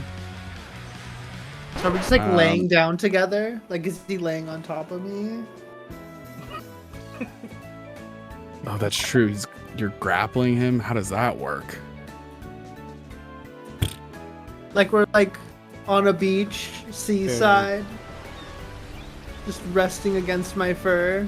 Big spoon, little spoon. Yeah, is Dorian Big Spoon or Dorian's Little Spoon? He's Little Spoon. He's got to be Little Spoon. Little Spoon by Pooh Bear. This doesn't That's determine canon. spoon size. Your height does not determine spoon size. Roll for spoon Anyway. Well, no, size. but Pooh's got their arms around them. That's true. That's true. I mean, I'm Okay. willing to go prone if we both go. So let's. I mean, he failed to save. You are gonna go prone, but then I suppose because you're grappling him. Oh wow, that's so interesting. Okay, I should have used a different battlemaster maneuver. That's on me. He goes, ha ha. But that's fine. Wow, We will say that happened. We will say that happened. That is fine. You are both prone, stabbing into each other. Well, in they're this like position- just more than they should. I'm going to, because he's got 2 more attacks left. I need a concentration check from Pooh for the acid. Oh bother. Got it. Next attack misses. 16. The next attack hits. 16 succeeds. Acid is good to go. The third attack hits. I need another strength saving throw. 17. 17 is exactly what you need. Fuck. Plus 8. I have +8 on the strength save. double so- prone. 13 more damage. God damn. And that is, let me cross off his action surge, which was the big thing. And that is his turn. Okay. All right, brilliant. So Pooh is prone, and so is Dorian. This is absolutely wild. Unbelievable. Curious what the actual ruling is on that. Okay. That was Dorian's incredibly productive turn. Zorro, that is your turn. Gotcha. I will forever. use my bonus action to use steady aim, so I get no movement for the rest of the turn, but I get advantage on my next ranged attack. So I will use that to cast Eldritch Blast. And I will cast that on the method between Vanessa and Watson. And Okay. I will fire off my first shot from my ethereal blicky at ground. Classic. Okay, so that is 18 to hit. That'll hit. Alright, and then for the second attack,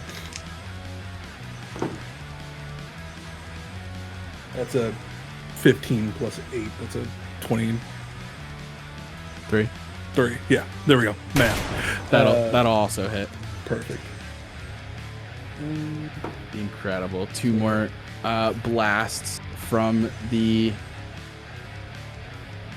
upper balcony, if you will. That's 12 points of hit damage this. for the first one, Okay. and then 8 points of damage for the second one. Yeah, this force method is damage. taken out. Nice. And then I will use my free action to lean over the balcony and say to Dorian, so let me get this straight. You had all of these hundreds of years, and yet you're still a coward who can't win a one-on-one duel. Come, show me. And try to persuade him to come up and duel me one-on-one. Incredible. And you're just using persuasion. You're not. I'm just trying to make no a magic, persuasion no check. Nothing. All right. Dice don't fail me now. That's a 18. 18. Okay. Cool. I'll keep that in mind. And that'll end my turn because I can't go anywhere. Incredible. Love it. Okay, after Zorro blasting off another Mephit, we're down to only one Mephit left, and Dorian Gray, portrait on who knows where. Alice, followed by Watson. Okay, so Alice kind of figured out that the really nice portrait above the door is the red herring and all of that. We kind of were able to establish that. So she, almost in an act of frustration at this guy, kind of walks down the same side of the balcony and just casts Shatter again. And I'm just trying to like blast everything in this radius in this room and just see what we can find and see if anything happens. Yes. So just everything Okay. on the right side of this Brilliant. room is gonna get shattered. And I'm gonna upcast it to add an extra D8 to it if we need to roll any of that. Wow. Incredible. Baby. Can you just point on the map where you're... Got it. Okay, cool. Okay, And I'll walk that Incredible. way too and cast it as I go. got it. Okay, but you're not leaving that Mephit's like threatened area? He'll get an I guess opportunity I- attack. That's the only reason. I guess I am, yeah. He can have an opportunity attack. I'm not scared. Ooh, not scared. That's a natural 18.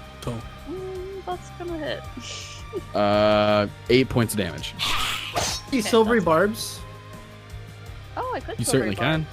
I And certainly can. Thank you. We haven't used it at all this. Yeah, you can silver Let's go barbs. around. Let's go. Let's see. 17. I think a 17 hits Alice, right? Yeah, it does. Yeah. So it's gonna be that But- 8 points of damage, unfortunately. I will give who goes first? I will give Zorro the advantage on the next attack. Okay. Yeah. Zorro, you and got then for my advantage. bonus action, I will give it to Watson. I've still They're gonna got do- it. Oh from right, before. you do. Then Vanessa. Cool. Thank you. Okay. With that Oh. shatter, I'm gonna say that you are able to, as you like blow up part of the study and just like both floors, books and papers and different like knickknacks, tchotchkes go flying. You manage to catch, like, again, in that memory with Felipe, he wasn't sure if it was one portrait, if it was two portraits, or what the deal was. Now, we all know as players that in the actual book, Oscar Wilde, it's just one portrait, right? But we're putting twists on things. You feel confident that in that shatter that you upcast, that you were able to successfully destroy one of the portraits. Oh shit. As you see a little bit of glamour leave Dorian Gray's body. But you do not Oh. think that you got all of it. Yeah. There seems to be more than As one. attractive as you used to be. If you'll allow me, I kind of yell across the way to Doc. Say, there's definitely more. Keep smashing things. Incredible. Okay. Brilliant. It's my turn, right? It is your turn. Awesome. Right, let's see if we can't direct some of these destructive energies at the proper place. And I'm gonna cast Detect Magic, and it's gonna look kind of like the Abjure, the extraplanar is, in that it just makes my eyes kind of start to glow. But like the big aura burst doesn't happen or anything like that. And then, I mean, this looks like a pretty large room. I'm gonna kind of just like fly Like stay at the height that I'm at, and then just kind of fly mhm. like right here, and Brilliant. search the room for anything that lights up as magical. Okay, cool. Go ahead and make an investigation check with advantage. As your friends are magical, there's like Right. a bunch of different magic things around the room, and it's hard to find the exact one that you're looking for. But Magic happening between Pooh and Dorian? What? Beautiful. 8 and Enemies to 7 lovers? is 15. Do you want to add a 15. inspiration to that? Oh, I do. I do you- want to add an inspiration to that. I should do. Hey. A D8. Hey, that's a 20. Baby. oh, a Yeah, filthy dirty 20. A little baby. dirty little 20. A well-read Oh, 20. wow. Stinky Hell with yeah. 20. Watson, you feel like it's over in this direction. Got it. Like maybe inside that like little cabinet thing, or like in these books behind it. It's It's definitely in right. this I'm gonna general turn back vicinity. over my shoulder and go, Alice, blow that up next. Aye, aye. And then Okay. yeah, I don't really have anything bonus action wise that I can do, so that's me. That's my turn. All right. Incredible. After Watson is singular now, the Mephit.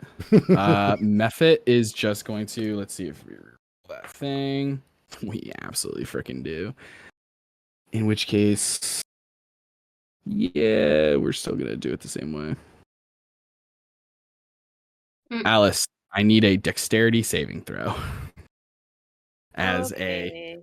breath of dust Ew. consumes your entire body. An 8. I don't know if I said it, but I gave you the advantage for silvery barbs. Oh, you gave me one. Oh, Mhm. cool. Thank you. I did not know that. Sorry. Bless. I thought I had said Okay. it, but 14. 14 saves. Yes! Thank you, Pooh! As you are not Oh. blinded. Love you, Pooh. And I would have Can't been a dick guess. about the shatter thing and been like, Yeah, you need to 'cause- see where you put. I fully would have done that. Dang it. We almost got her, gang. Okay. Thank you. That's the flippin' Mephit's turn. Now, Good. we go back Good. to the top. Pooh, that is your turn. You see, you're so close to Dorian at this point. Physically, emotionally, who knows? But you do notice as you're holding on to him on the, like, laying sort of awkwardly, painfully on steps that are made of marble. You do see, like, a small layer of glamour. It would, I in my head, it's similar, like, if Wizard's mage armor was, like, dispelled. It almost looks like that. You just see, like, there's nothing there, and then you just see, like, a force field drop. oof. Interesting. So you are prone. Dorian Gray is prone. You are grappling Dorian Gray. If you want to stand up, you do have to let him go. But Never. yeah, We will lay here in this moment. incredible. But I think I could still. Well, there's no point in getting attacks off. Okay, riddle me this. Because I have a grapple on, would that allow me some kind of like advantageous type of position of being able to maybe get a sleight of hand on Dorian? Fill him up a little bit. Yeah, I would allow that. What are you trying to do with this sleight of hand? Take his weapon. Oh. I don't know if I would give advantage on disarming him because you're both prone Mm-hmm. and you're both like, or you're grappling him, but really just removes his speed, which means he can't stand up unless you let him go, Right. or unless he does something kooky, which And he might. And I can't attempt. But I don't to, know like, if I'm going to give you advantage on sleight of hand to take his weapon from him Okay, that's fine. I. because of the position you guys are in. I had If to he was ask, prone you and know? you weren't prone, that would be one thing. But like, But we're both here in this moment, you know. yeah, One honey addicted bear to just truly a rapscallion of a person, he is. and we're just gonna lock eyes. As okay, that's gonna be an 11 plus 2 for 13. I still have inspiration. Are you just trying to attack him now, or are you No. still going for sleight of hand? I'm still going for sleight of hand. Oh, okay. Yeah.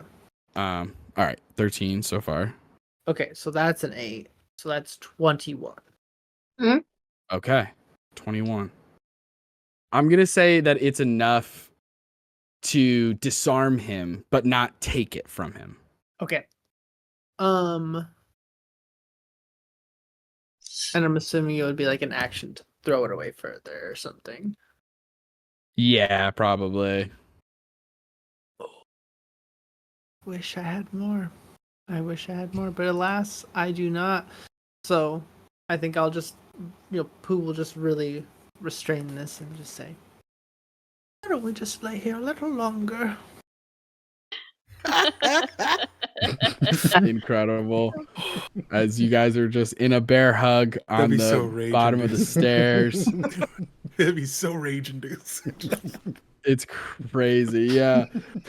Vanessa, that is your turn. Question: what kind of damage has Dorian been doing to Vanessa? It's been piercing. I have resistance, but that was Okay. my bad. But because I'm less than half my HP, I have to do a wisdom saving throw, or else Oh. I have bloodlust. Okay. Well, okay, we're good. Okay. That sounds really bad. I don't know what that is, but it sounds really bad. I have to move towards the nearest creature and start attacking them. Oh. Yeah. Right But it next to you on doesn't the say ground. friendly or not. It just says nearest creature. Good news. Dorian's right there, so it wouldn't have been Yeah. so bad. No blood. Still scary. Or Eeyore. Eeyore. It's true. But we don't have to worry about it. She's safe. We're good. So then she's going to use her movement to get it over to this method. So 1, 2, 5, 10, 15, 20, 25, 30, 35. Okay, she's got 40. So she's going to come over here and start attacking this one. Okay, you have advantage. Flanking. Oh, snap. Okay, cool. Yep, we're going to try that one again. That was a 14. 14 hits. Okay, so 14 hits the first one, and then the second one will be 15. Okay, so they both hit, so damage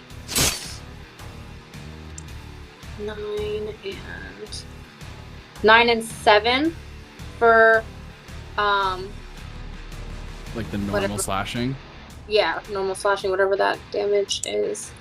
So And then that's you're gonna do fire 16. damage. Yeah, and then we're gonna do 2d6. So now go 5 and 11. 11 fire damage total on top of 16 regular damage. Yeah. Describe how you destroy the final method.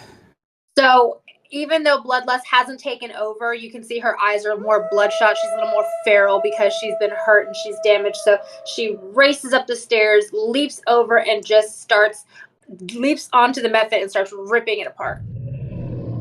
Incredible. You tear this method apart, dust scatters everywhere, and there are no more methods on the field, as it is just a truly grappled in a weird situation Dorian Gray. Unharmed, but crazy situation. Unharmed and unarmed. Mm-hmm. Also true. Also true. So, bump. Now, here's the thing. After Vanessa's turn, Vanessa, anything else? Just checking. No, I don't think so. Let me double check my bonus actions. It is Dorian Gray next. He's gonna grab his sword. No, that's it for We'll see Vanessa. about that. We'll see about that. Sword. I just grab that sword real quick. You just scoop that up. Let me just scoop up that sword. At the start of his turn, he does take that acid damage now. All right, let me roll that up, please. That's 3 acid. 3 acid. Okay. You do see that even though that thing has faded, Alice letting everyone know that there's more to be done. It's not just that one portrait that she destroyed. He doesn't take all of the acid damage. So he's not fully vulnerable or like fully like at a baseline normal taking damage, whatever. He now has resistance to all damage. But he did take some. He That's did a take good some damage. start. He has taken 1 point of damage now. Let's go. We're in the game. Let's We're in the game. go. We're doing Combat it. is officially We're started. doing We're in the D&D, you guys. We're doing the damage. I love that Okay. the first damage was 2 vomit. hours Like, later. He just So good. It's more psychic damage than acid. It's just like, Pooh Bear, I need the hell's it called? A strength saving throw again. did they hit me? They did, yeah. Dirty 20. Silvery barbs. Silver And that's going to be bars. Zorro for the advantage. Ooh. He's got mine already, if that matters. We can have double Okay. let- Then I will give it to Vanessa. Okay, roger that. The reroll is the same thing, unfortunately. It was Okay, that's 10s fine. on both of them. So I need that strength saving throw. 15.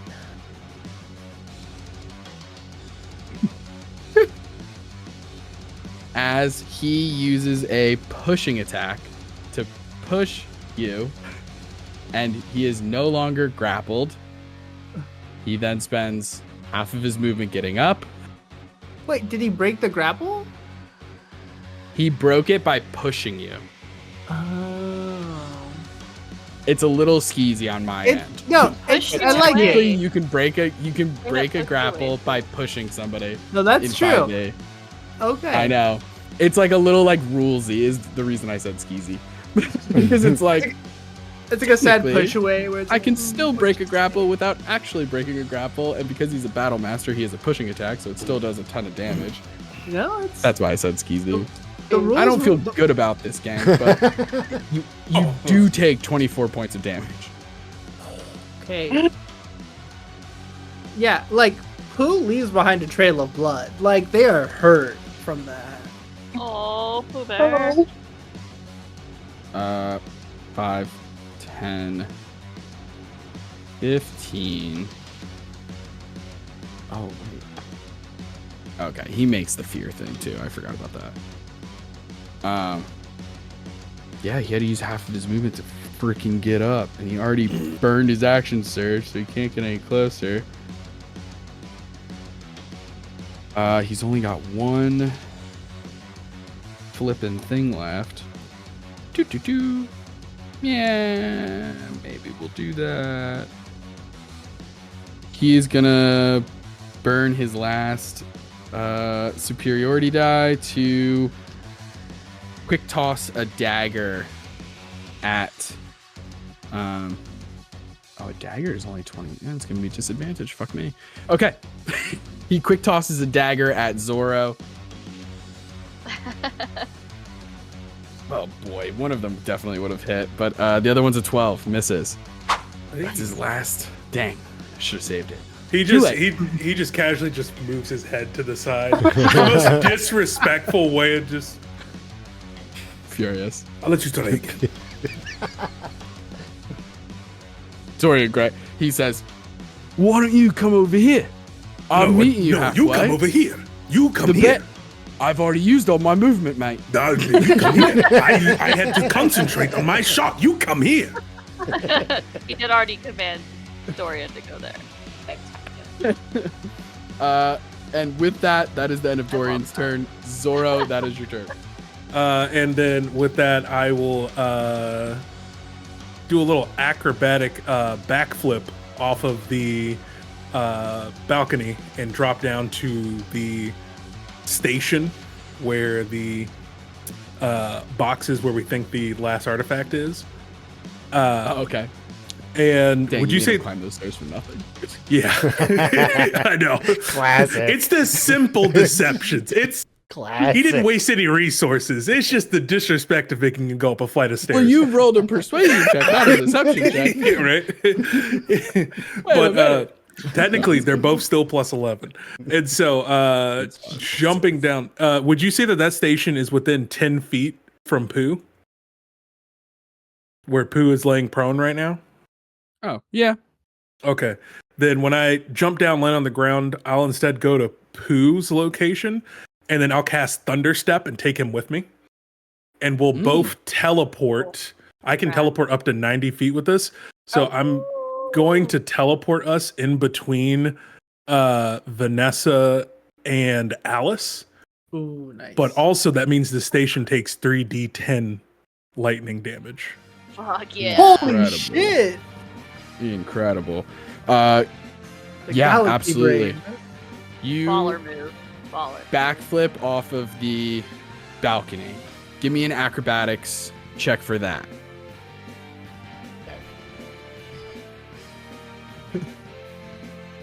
That sounds really cool. Oof.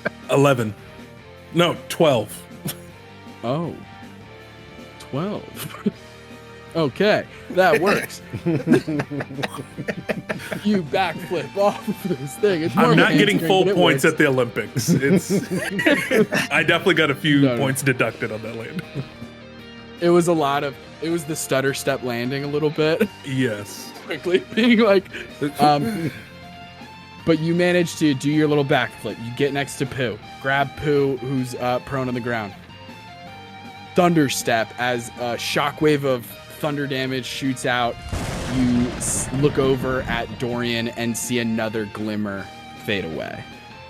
Hell yeah. Yes. And you said you guys are moving. Yeah. Between Vanessa and Alice. Yeah. That's not okay, you guys. We don't know that. Either bloodshot. It's not okay.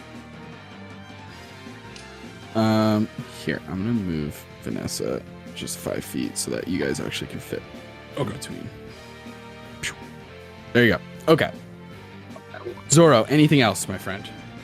And then lastly, I can finally cast my Hexblade's Curse on him. So I will draw a little Z with my finger, and he is marked as my target.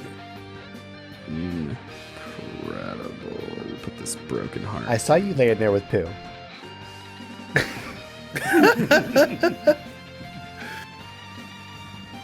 Incredible. As a Scarlet Z is engraved burned, on his is chest. branded into his chest. That is Zorro's turn, bringing us to Alice with Dr. Watson on deck. Okay. So The portraits are found. does it seem like they've all been destroyed? As best as you can tell, yes. Okay, great. There's a Fucking small Eld- wallet-sized picture somewhere. In the Eldritch Blast on Dorian. Okay. incredible roll to attack. Oh, hey, I know that move too. Not great, not great. Hold on. It was technically a 1 on the dice for a total of 9. But I need to check. I Fortunately, have all these weird things that have to do with this. Yes. Okay. I'm gonna use Poetry and Misery. I think I still get the 1, but I'm gonna use my reaction to regain back one of my bardic inspirations out of that. Ooh, Oh, sick. nice. So sometimes things don't always go our way, but if we can see the light within the dark, then perhaps we can change the narrative of what's happening. Beautiful. And I will use my second blast. Amazing. What the fuck? Oh, it's the same roll. That's so stupid. Oh no. Oh, Rest in no. peace, Okay. Eeyore. Okay. And my new bardic inspiration is gonna go over to Zorro since he's the only one that doesn't have one yet. Oh, thank you. Amazing. Zorro, you are Do I have inspired. room? Do I have room to get off of this thing? Are they blocking me in here? It's kind of narrow. You can move through friend spaces. Okay, I'm gonna just move. Yeah, it's just if there was a bad guy to, like, there, like the pillars method, here. you wouldn't Yeah. be able to, but Okay, I just didn't know if there was space to move. yeah, Wow. you're fine. That's it. Wow. Okay. I know. Unfortunately, 2 Eldritch It Blasts happens. go wide. And Dorian tries to do that cool thing that Zorro did where he like just moves so slightly, but instead is like fully Wait. lunges out of the way and then looks at you, Zorro, and goes, "Why don't you face me like a man? 1, 2, 3, 4, 5. 5 on 1." And with that, we go to Dr. Watson. Awesome. Like counting over Eeyore, like this is. You're- Well, it's funny you should mention friends, because here I am. And with most of my health in comparison to my friends. Your So friends, yeah. I am going to go ahead and lash him up with my wood. Which is like, it's like a cavalry saber type of deal, like a whatever. Anyway. Yeah, heck yeah. Ooh.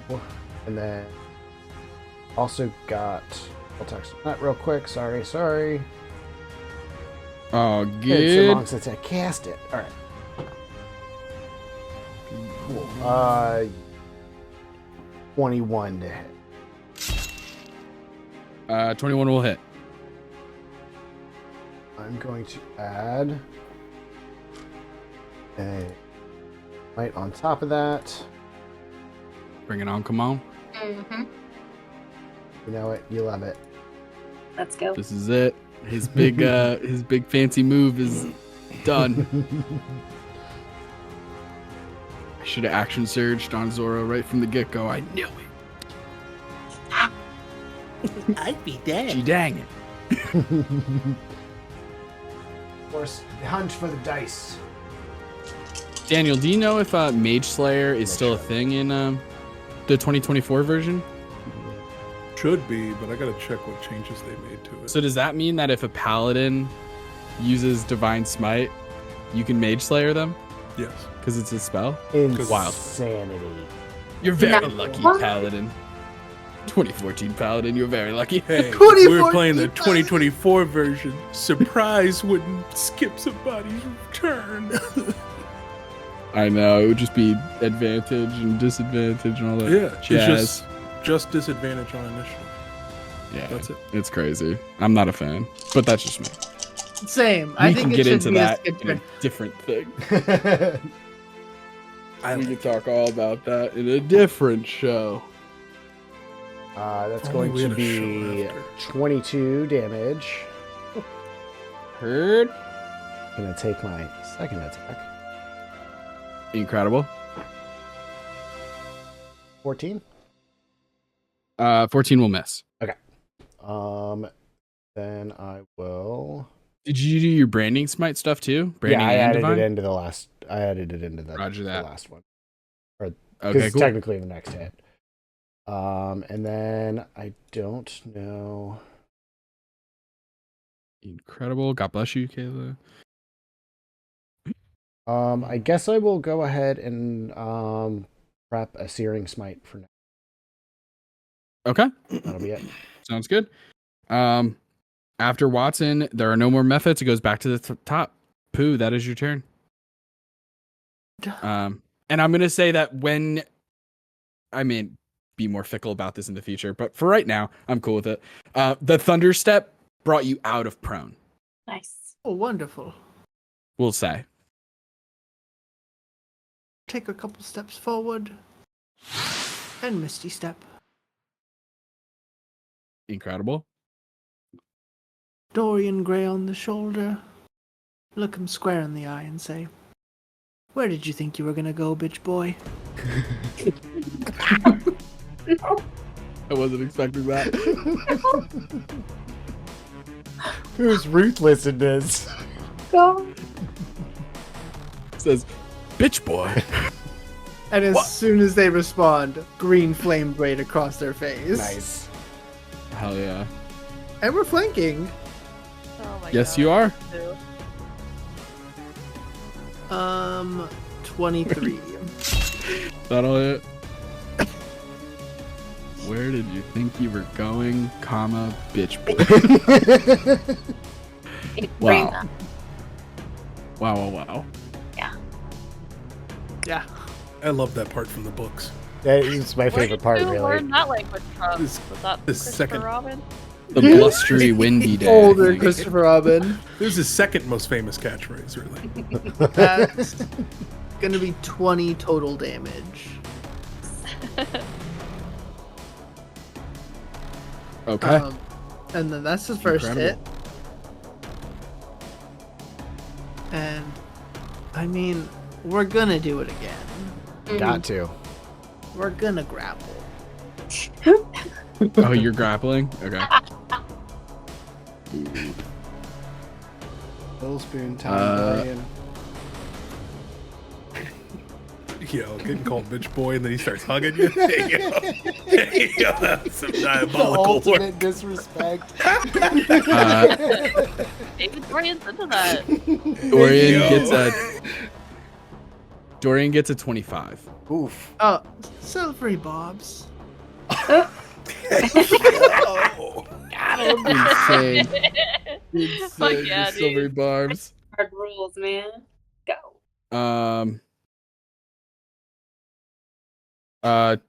Dirty 20. Oh, okay. It's like his best skill. Don't have advantage yet. I guess Watson. What advantage for you? Cheers, mate. Okay, bonus action. That's my action. Incredible.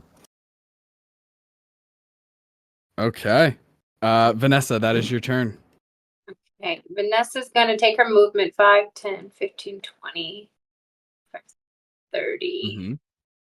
Mhm. Be right here and attack Dorian.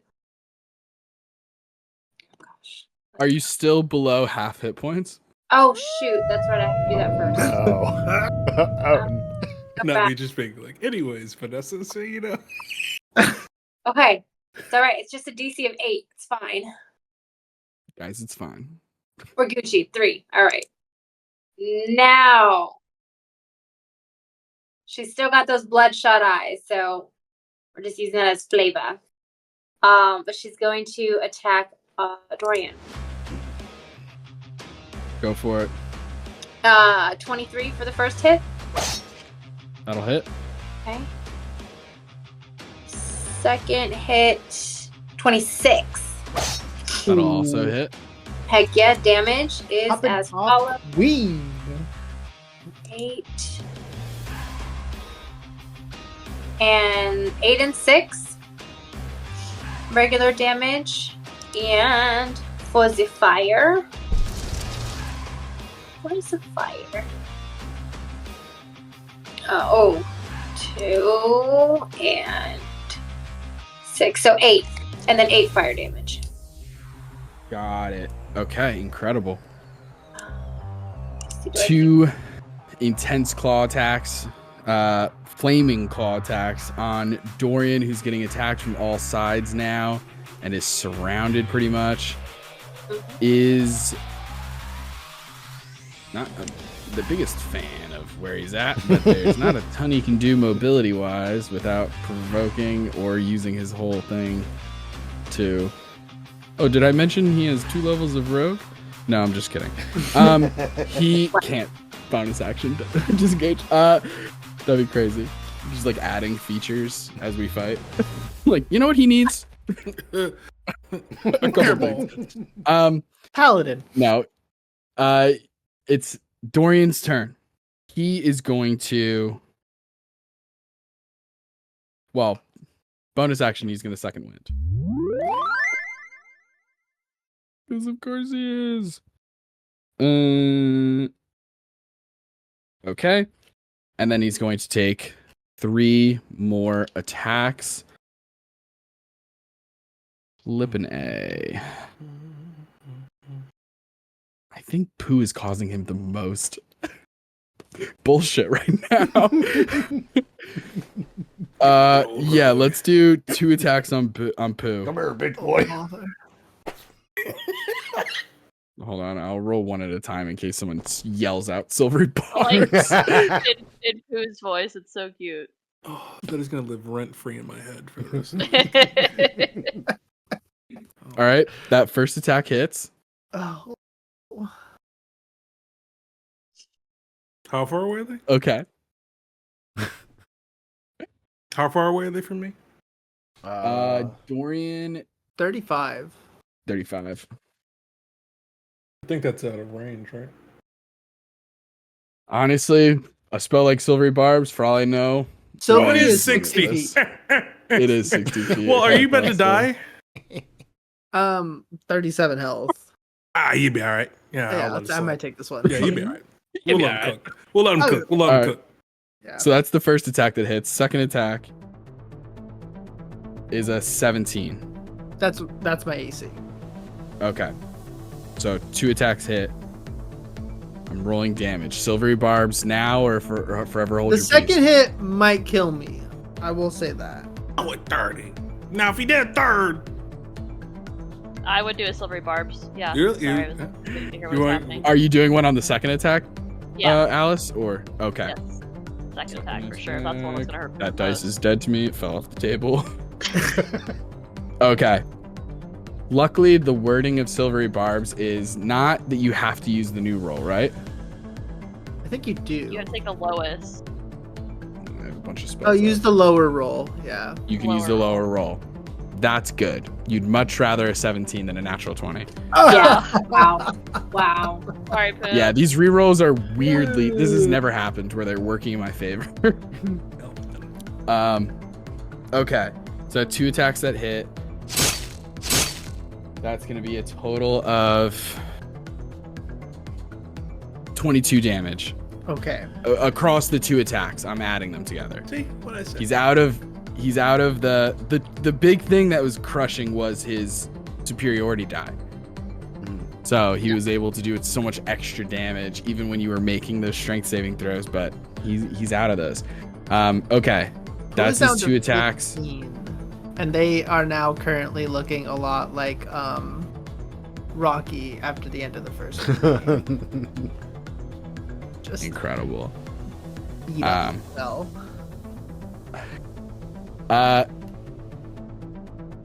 Pooh, I also need 2 concentration checks.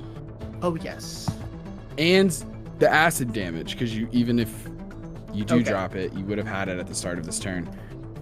So 4 acid damage, and then I rolled a nat 1 on the first one. Okay, so that spell is done. We are then going to make our next attack against Vanessa. Mm. That will hit. Is piercing damage? It is going to be piercing damage, yeah, for sure. Resistant. 14 becomes 7. Should have done that the whole time. Check. Now we know it's all good. Even with that second win, Dorian's not looking great. He's like starting to look bloodied. But with that being said, that is Dorian's turn. Zorro. I'm going to bonus cunning action dash, and I will move here, and then use my action to finally summon my sword. And that'll end my turn. Amazing. Absolutely incredible. You summon your sword and you hear your mom's voice in your head once more go, Mijo. What the hell, man? Middle of the fight, you bring me out? What the hell? It takes a lot to get this thing out, and there were other priorities. That's what he said. Come on, I'm trying to cut this guy. Oh, it was a little too X-rated for the Couldn't show. resist Apologies. yourself, the bard. really Okay, couldn't. that's so funny. That's so funny. Vicious mockery. The intrusive thought won there. Big time. That's so funny. Okay. That is Zorro's turn. Alice, then Watson. So on that note, Alice will cast Dissonant Whispers at 4th level. So Dorian Gray needs to make a Wisdom saving throw.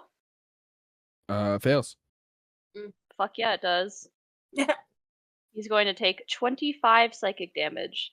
So Alice just starts whispering into her hands, and this like magical, almost like a sound wave comes floating towards Dorian. She's like, "Your beauty is only skin deep. It's in the eye of the beholder, and nobody's ever been your beauty before because you've always been ugly on the inside, and you'll continue to be ugly forever." Dang. And because Truly. he failed, he Yeah. will have to run away from me. He has to use As a his reaction, reaction, or- if available, to move as far away as his speed will allow. Does that mean we Mike. all get? Run Does into that my mean we love. all All get get opportunity? opportunity. He attack. can move, kind of where he's pinned Says in if now. he can't. Right. I mean, he I can think move he back can. towards the door. That's Move true. into these arms right here. He's like, Mm? Into Pooh's arms. yeah. Oh, I don't get Yo. So Yeah, y'all I'm at least trying to get think of- opportunity attacks on that. I think just Zorro does. Oh, no, still. Zorro. No, I mean, so obviously he's not climbing up the wall. He's actually moving out of the door. But I'll just put him there for the time being. Mhm. Just Okay. So now we get opportunity attacks. yes. Okay, so I have Yeah, Sentinel, so if I hit, his speed becomes 0. I'm going to use my advantage. So should we wait for Pooh's attack then? Because Well, if- you guys are a well-oiled team. I would say that you guys know that Pooh has this ability and therefore would let Pooh go last. 22. 15. That'll hit. His AC is, I could just tell you now because of where we're at in the combat. His AC is an 18. Dexterous motherfucker. Got plus Vanessa, 7. don't You gave have me a bardic, right? inspiration? Yeah. You guys all still have yours, I think. On the Oh, that's dock. right. I'm gonna use. I used mine already. 'cause, Okay. I'm Okay. I need I'm to use just mine. short. I'll give another one to Pooh since theirs is gone and I have more. Okay. So now I have another one. I need regular dice. Did you give anyone an advantage from your silvery bars? Yeah, I gave it to Zorro. Oh, the last one. Oh, the most recent. Oh, you one. never gave away the last one, though. No. You just used your inspiration, huh, Vanessa? I did. And the advantage. To Pooh, you don't have that effective, do you? No, I don't. You don't have one of those? You can have it then. Okay, so out of everybody who has made attacks of opportunity against Dorian, which includes pretty much everybody but Alice, unless you're choosing not to make an attack and you're saving your reaction for something, which is valid. Lord knows there's enough silvery barbs to go around. That being said, yeah, anybody would do. AC is 18. I missed. Throw hit. some damages at me. Gotcha. I hit. Sorry, I rolled a 25 to hit. Incredible, yeah. I just gotta roll these damage down real quick. Oh, yeah. Damage. Forgot about that. And I get the sneak attack. Nice. Nice. Oh, honor the cock. Absolutely. Cog. That's 13 damage when you honor the cog. 13 damage from Pooh. 13. Boop, boop, boop. Oh, wow. How much damage are we doing from? Actually, Daniel, before you say it out loud, Okay. I'm going to write down how much health he has. AKA, I've seen Brennan Lee Willigan do this, and I think it's fucking cool. Write down how much health he has left.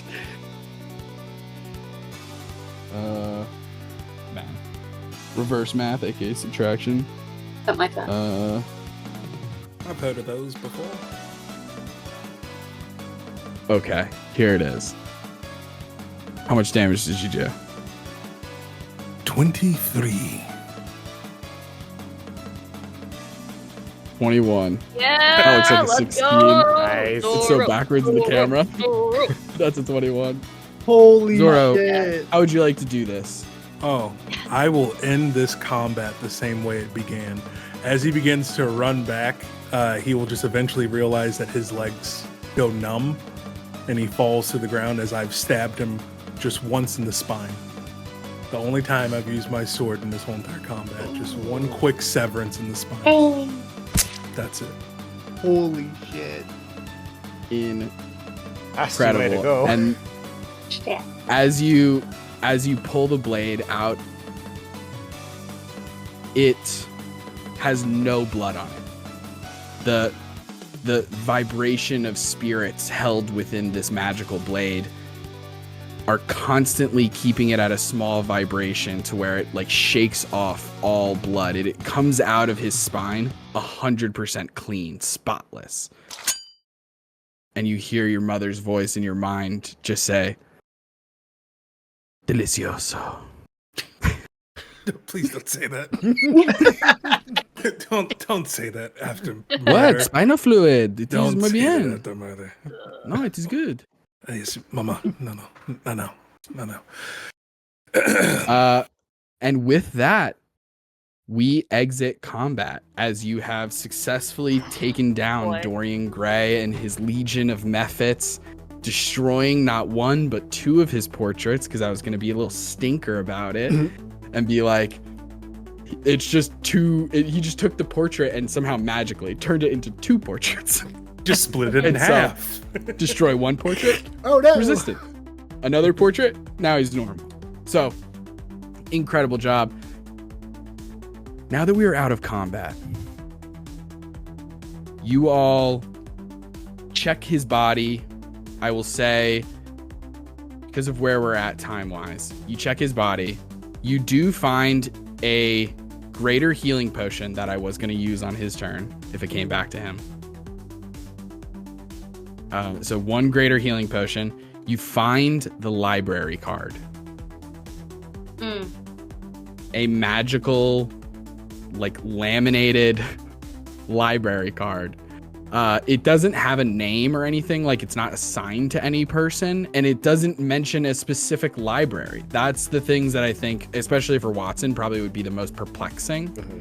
It's just that it's not like the New York City Public Library. It's not to any one location. It's just like this incredibly vague and all-encompassing library card. The capital But L. even when you hold it in your hands, you feel an intense magic coming from this. This is an incredibly powerful artifact and should be guarded as such.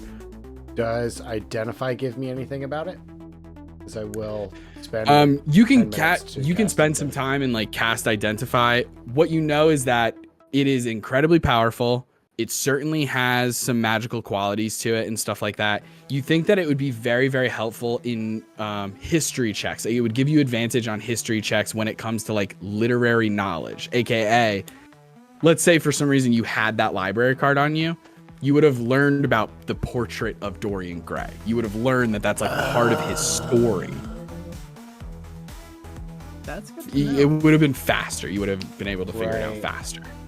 So like, of course there's going to be things where it's like not as useful, but that's pretty much from a mechanical standpoint, that's what it helps you do. Not to mention it is 1/3 of the trifecta for the for the prophecy.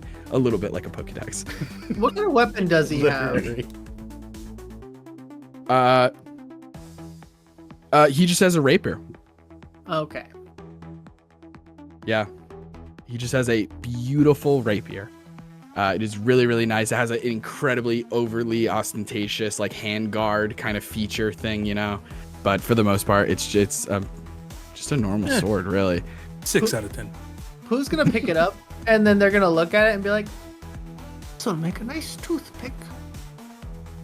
Do you Hey, have any Carl, that's a points? very Winnie the Pooh thing. Is it Say that funny? again. Yeah, absolutely. You pocket some money from him for sure. I'm gonna be really loose and fast when it comes to like buying things and like spending money in this campaign. So like you find a bunch of money on him. She pockets it. Yeah, for sure. And with that, we all leave Dorian Gray's study and make our way back downstairs to enjoy the rest of our night. Granted, some of us very badly hurt. I will. As you. Then I can cure wounds. Yeah, I also have cure. Yeah, wounds. no worries. We'll say cure wounds, lay on hands, some whatever is spread around, no problem. You can enjoy the rest of your night here in the Easy Speaker, which now doesn't have an owner, but they don't know that yet, so they just keep operating as if business as usual. Who As such, pick that? Could be a nice investment. You know, you might be onto something there. Listen, what if we bought the bar? As a I don't hate that. more idea. honeys. I don't hate it either. I don't hate it at all. Speaking Were of you going which, to tell us about this? I feel like Alejandro could afford it. Hmm? He's a businessman Okay. for sure. Right. Let Yeah. me- So the mask is off now. Entrepreneur. Yes, mask off, as the kids like to say. Listen, things got a little complicated. I tried to keep my identities separate to protect the people that I care about. And which is not many people. So I honestly don't even know why I was really doing it to begin with. But thank you. You all saved my life. Who's gonna walk up to you and like they're still just like absolutely bloody, just open wounds, Oh, just that's face vomit. swollen, like a little bit of spit up on their chest, Bring it in. and they're just gonna walk up to you, Bring it in. just full face, and just be like, "So happy to know that you all are my friends, and that you're safe. I'm so glad." And he's just gonna try to hug you. They're gonna try to hug you. Likewise, my friend. Some honey whiskey on me. Oh, God. incredible. And as you're all sitting around a table enjoying the atmosphere and discussing future plans and your relationships with one another and everything like that, the barbershop quartet, the Three Musketeers, start a new song as a very old man, tall, even hunched over, is like above 6 feet tall. Like if he stood at his full height, would even be like 6'7" maybe. This incredibly gaunt man wearing like winter clothing, like has like a top hat, small little, oh, here we go, perfect use for these, small little glasses, and a scarf and stuff. And he comes over, and Watson, you recognize this man. You've dealt with him once or twice. This is Ebenezer Scrooge. Mm-hmm. As he walks over to you and says, Well, Mr. Watson. Hey, how you doing, bud? What's going on? Hello, Mr. Scrooge. Quite well, Very actually. What can I do for you? Did you talk to the ghost? Christmas past. You talked to him? No, I haven't spoken to any ghosts. Okay, I talk to 3 every night. Every night. Every night, and then I wake up and I have a goose. Listen to me, boy. You gotta eat goose. Goose a day keeps It's the good doctor for you. away. Yes, I've heard that. That's what they say. But listen here. No, more important stuff. Come over here. Come over here. and he tries to separate you from the group a little bit. He seems incredibly like paranoid, but you're kind of used to some of this. Right. He goes, Okay, so I was talking to the ghosts. You understand? I was talking to them. Christmas present? Of course. Of course. Nothing. You're not going to get much out of that guy. Christmas future? I'm a big fan. We're friends. We're close. We're like this. But Christmas past, he told me about a little something or other. Are you familiar with flying apparatus? Somewhat. I kind of keep my own with me. And I'll What do you mean? You got flying apparatus with you? stretch my wings out. Oh, yes. Okay, biological. I understand what you're doing there. That was a good one. Okay. You got your own. I see. Yes, very good. But no, wrong. Completely wrong. Right. Couldn't be further I from the imagine truth. you're talking about some form of an about airship of A some passenger sort of. Yeah, Right, yeah. yeah. You get a bunch of people. Listen. I heard that there's one's been invented. The ghosts told me. the goose. Did you then proceed to eat the goose? No. The ghost. Sorry. ghost. Sometimes ghost and Right. goose I sound similar. heard goose, and I was very that's confused fair. for a moment. No, I don't blame you. Man. I don't blame you at all. But no, a flying apparatus has been invented, it seems, and it has come into existence here in the public domains. But it's new. It's dangerous. Who Dangerous knows how? what people will do with it if it falls into the wrong hands? Watson, I talked to the ghost, Right. and I talked to the goose. You gotta find it. Either destroy it, or control it, or something. I don't know. I'll leave that up to you. You're a good egg. A goose egg. Anyway, I gotta go. Right. Goodbye. Goodbye. And he scurries off. Mm. And as Watson is receiving that information, Alice, make a charisma saving throw. Okay. Not Is weird. Alice within 10 feet of me? No, not anymore. Yeah. Damn it. Ah, Pulled away. Did it on purpose. I'm a stinker. oh wait, that wasn't my saving throw. Just kidding. Silvery barbs. I'm just kidding. God, that wasn't right. Just an extra +3. It's an 18 total on my save. Okay. With an 18, you feel as if a hand with long fingers and even longer nails just sort of like crawls up the back of your neck and over your head, and as soon as you like go to look for it and look around, there's nothing there. And you're confused and perplexed. And then you feel another tapping, like a hand on your shoulder, and you turn around. And when you turn back to face your friends and start to maybe inquire, like, is anybody else feeling this? Like, what the fuck is going on? Mm-hmm. The rest of you see Alice pass out. She just Oh, goes shit. unconscious on the table. How many drinks did she have? I know she had one too many meads. Alice, when you come to, you're not in the speakeasy. You're in a dark room. Light is barely trickling through some cracks in like a cement wall as you're sitting on this like old leather chair where like the leather has cracked, and like that like old leather where at the sides it's like hardened and is almost like cutting into you. And as you're sitting there, you hear a terrifying and yet familiar and almost, it's so weird because it's like on one hand so scary, but on the other hand it's like comforting in a very strange way as you hear the Wicked Witch of the East speak to you from just outside of the shadows. And she goes, So,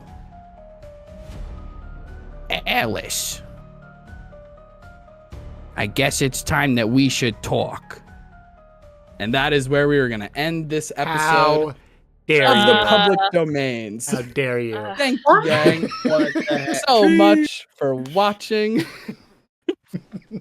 Tune in next time. Same time next week, 7 p.m. Eastern Standard Time on Thursdays and through October 11th, public domains. You can catch us there.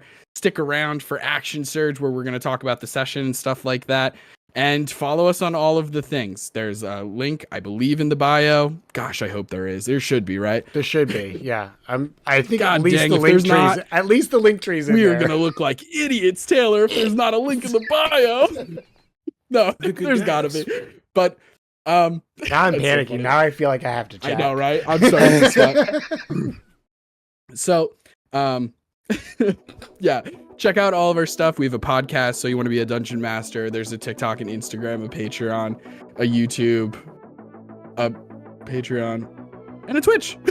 There's a bunch of things. We're on almost all of the social media apps, except for a couple, because come on, give us a break. I feel you. Come on. If everybody would like to go around before we enter into our action surge, and tell us who you are and where people can find you. Yes, I'm Alex, Winnie the Pooh. You can find me on socials, TikTok and Instagram as Pisces Moon Paladin. I'm Jen.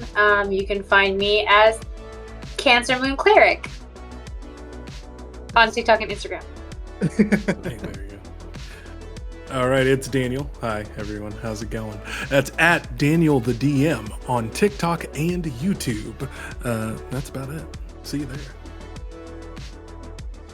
I'm Kayla. I'm usually from the Potions and Potpourri podcast. You can find us under Potions and Potpourri on most of the socials and wherever you get your podcast. And you can also find me playing in games across the internet on all sorts of people's channels like this. And I'm Taylor. I'm also in So You Want to Be a Dungeon Master. I also do the podcast thing. You can find me at all the things down below, which I just checked. It's all there. We did it, gang. We did it. Heck yeah. So thanks again for watching, and tune in next time.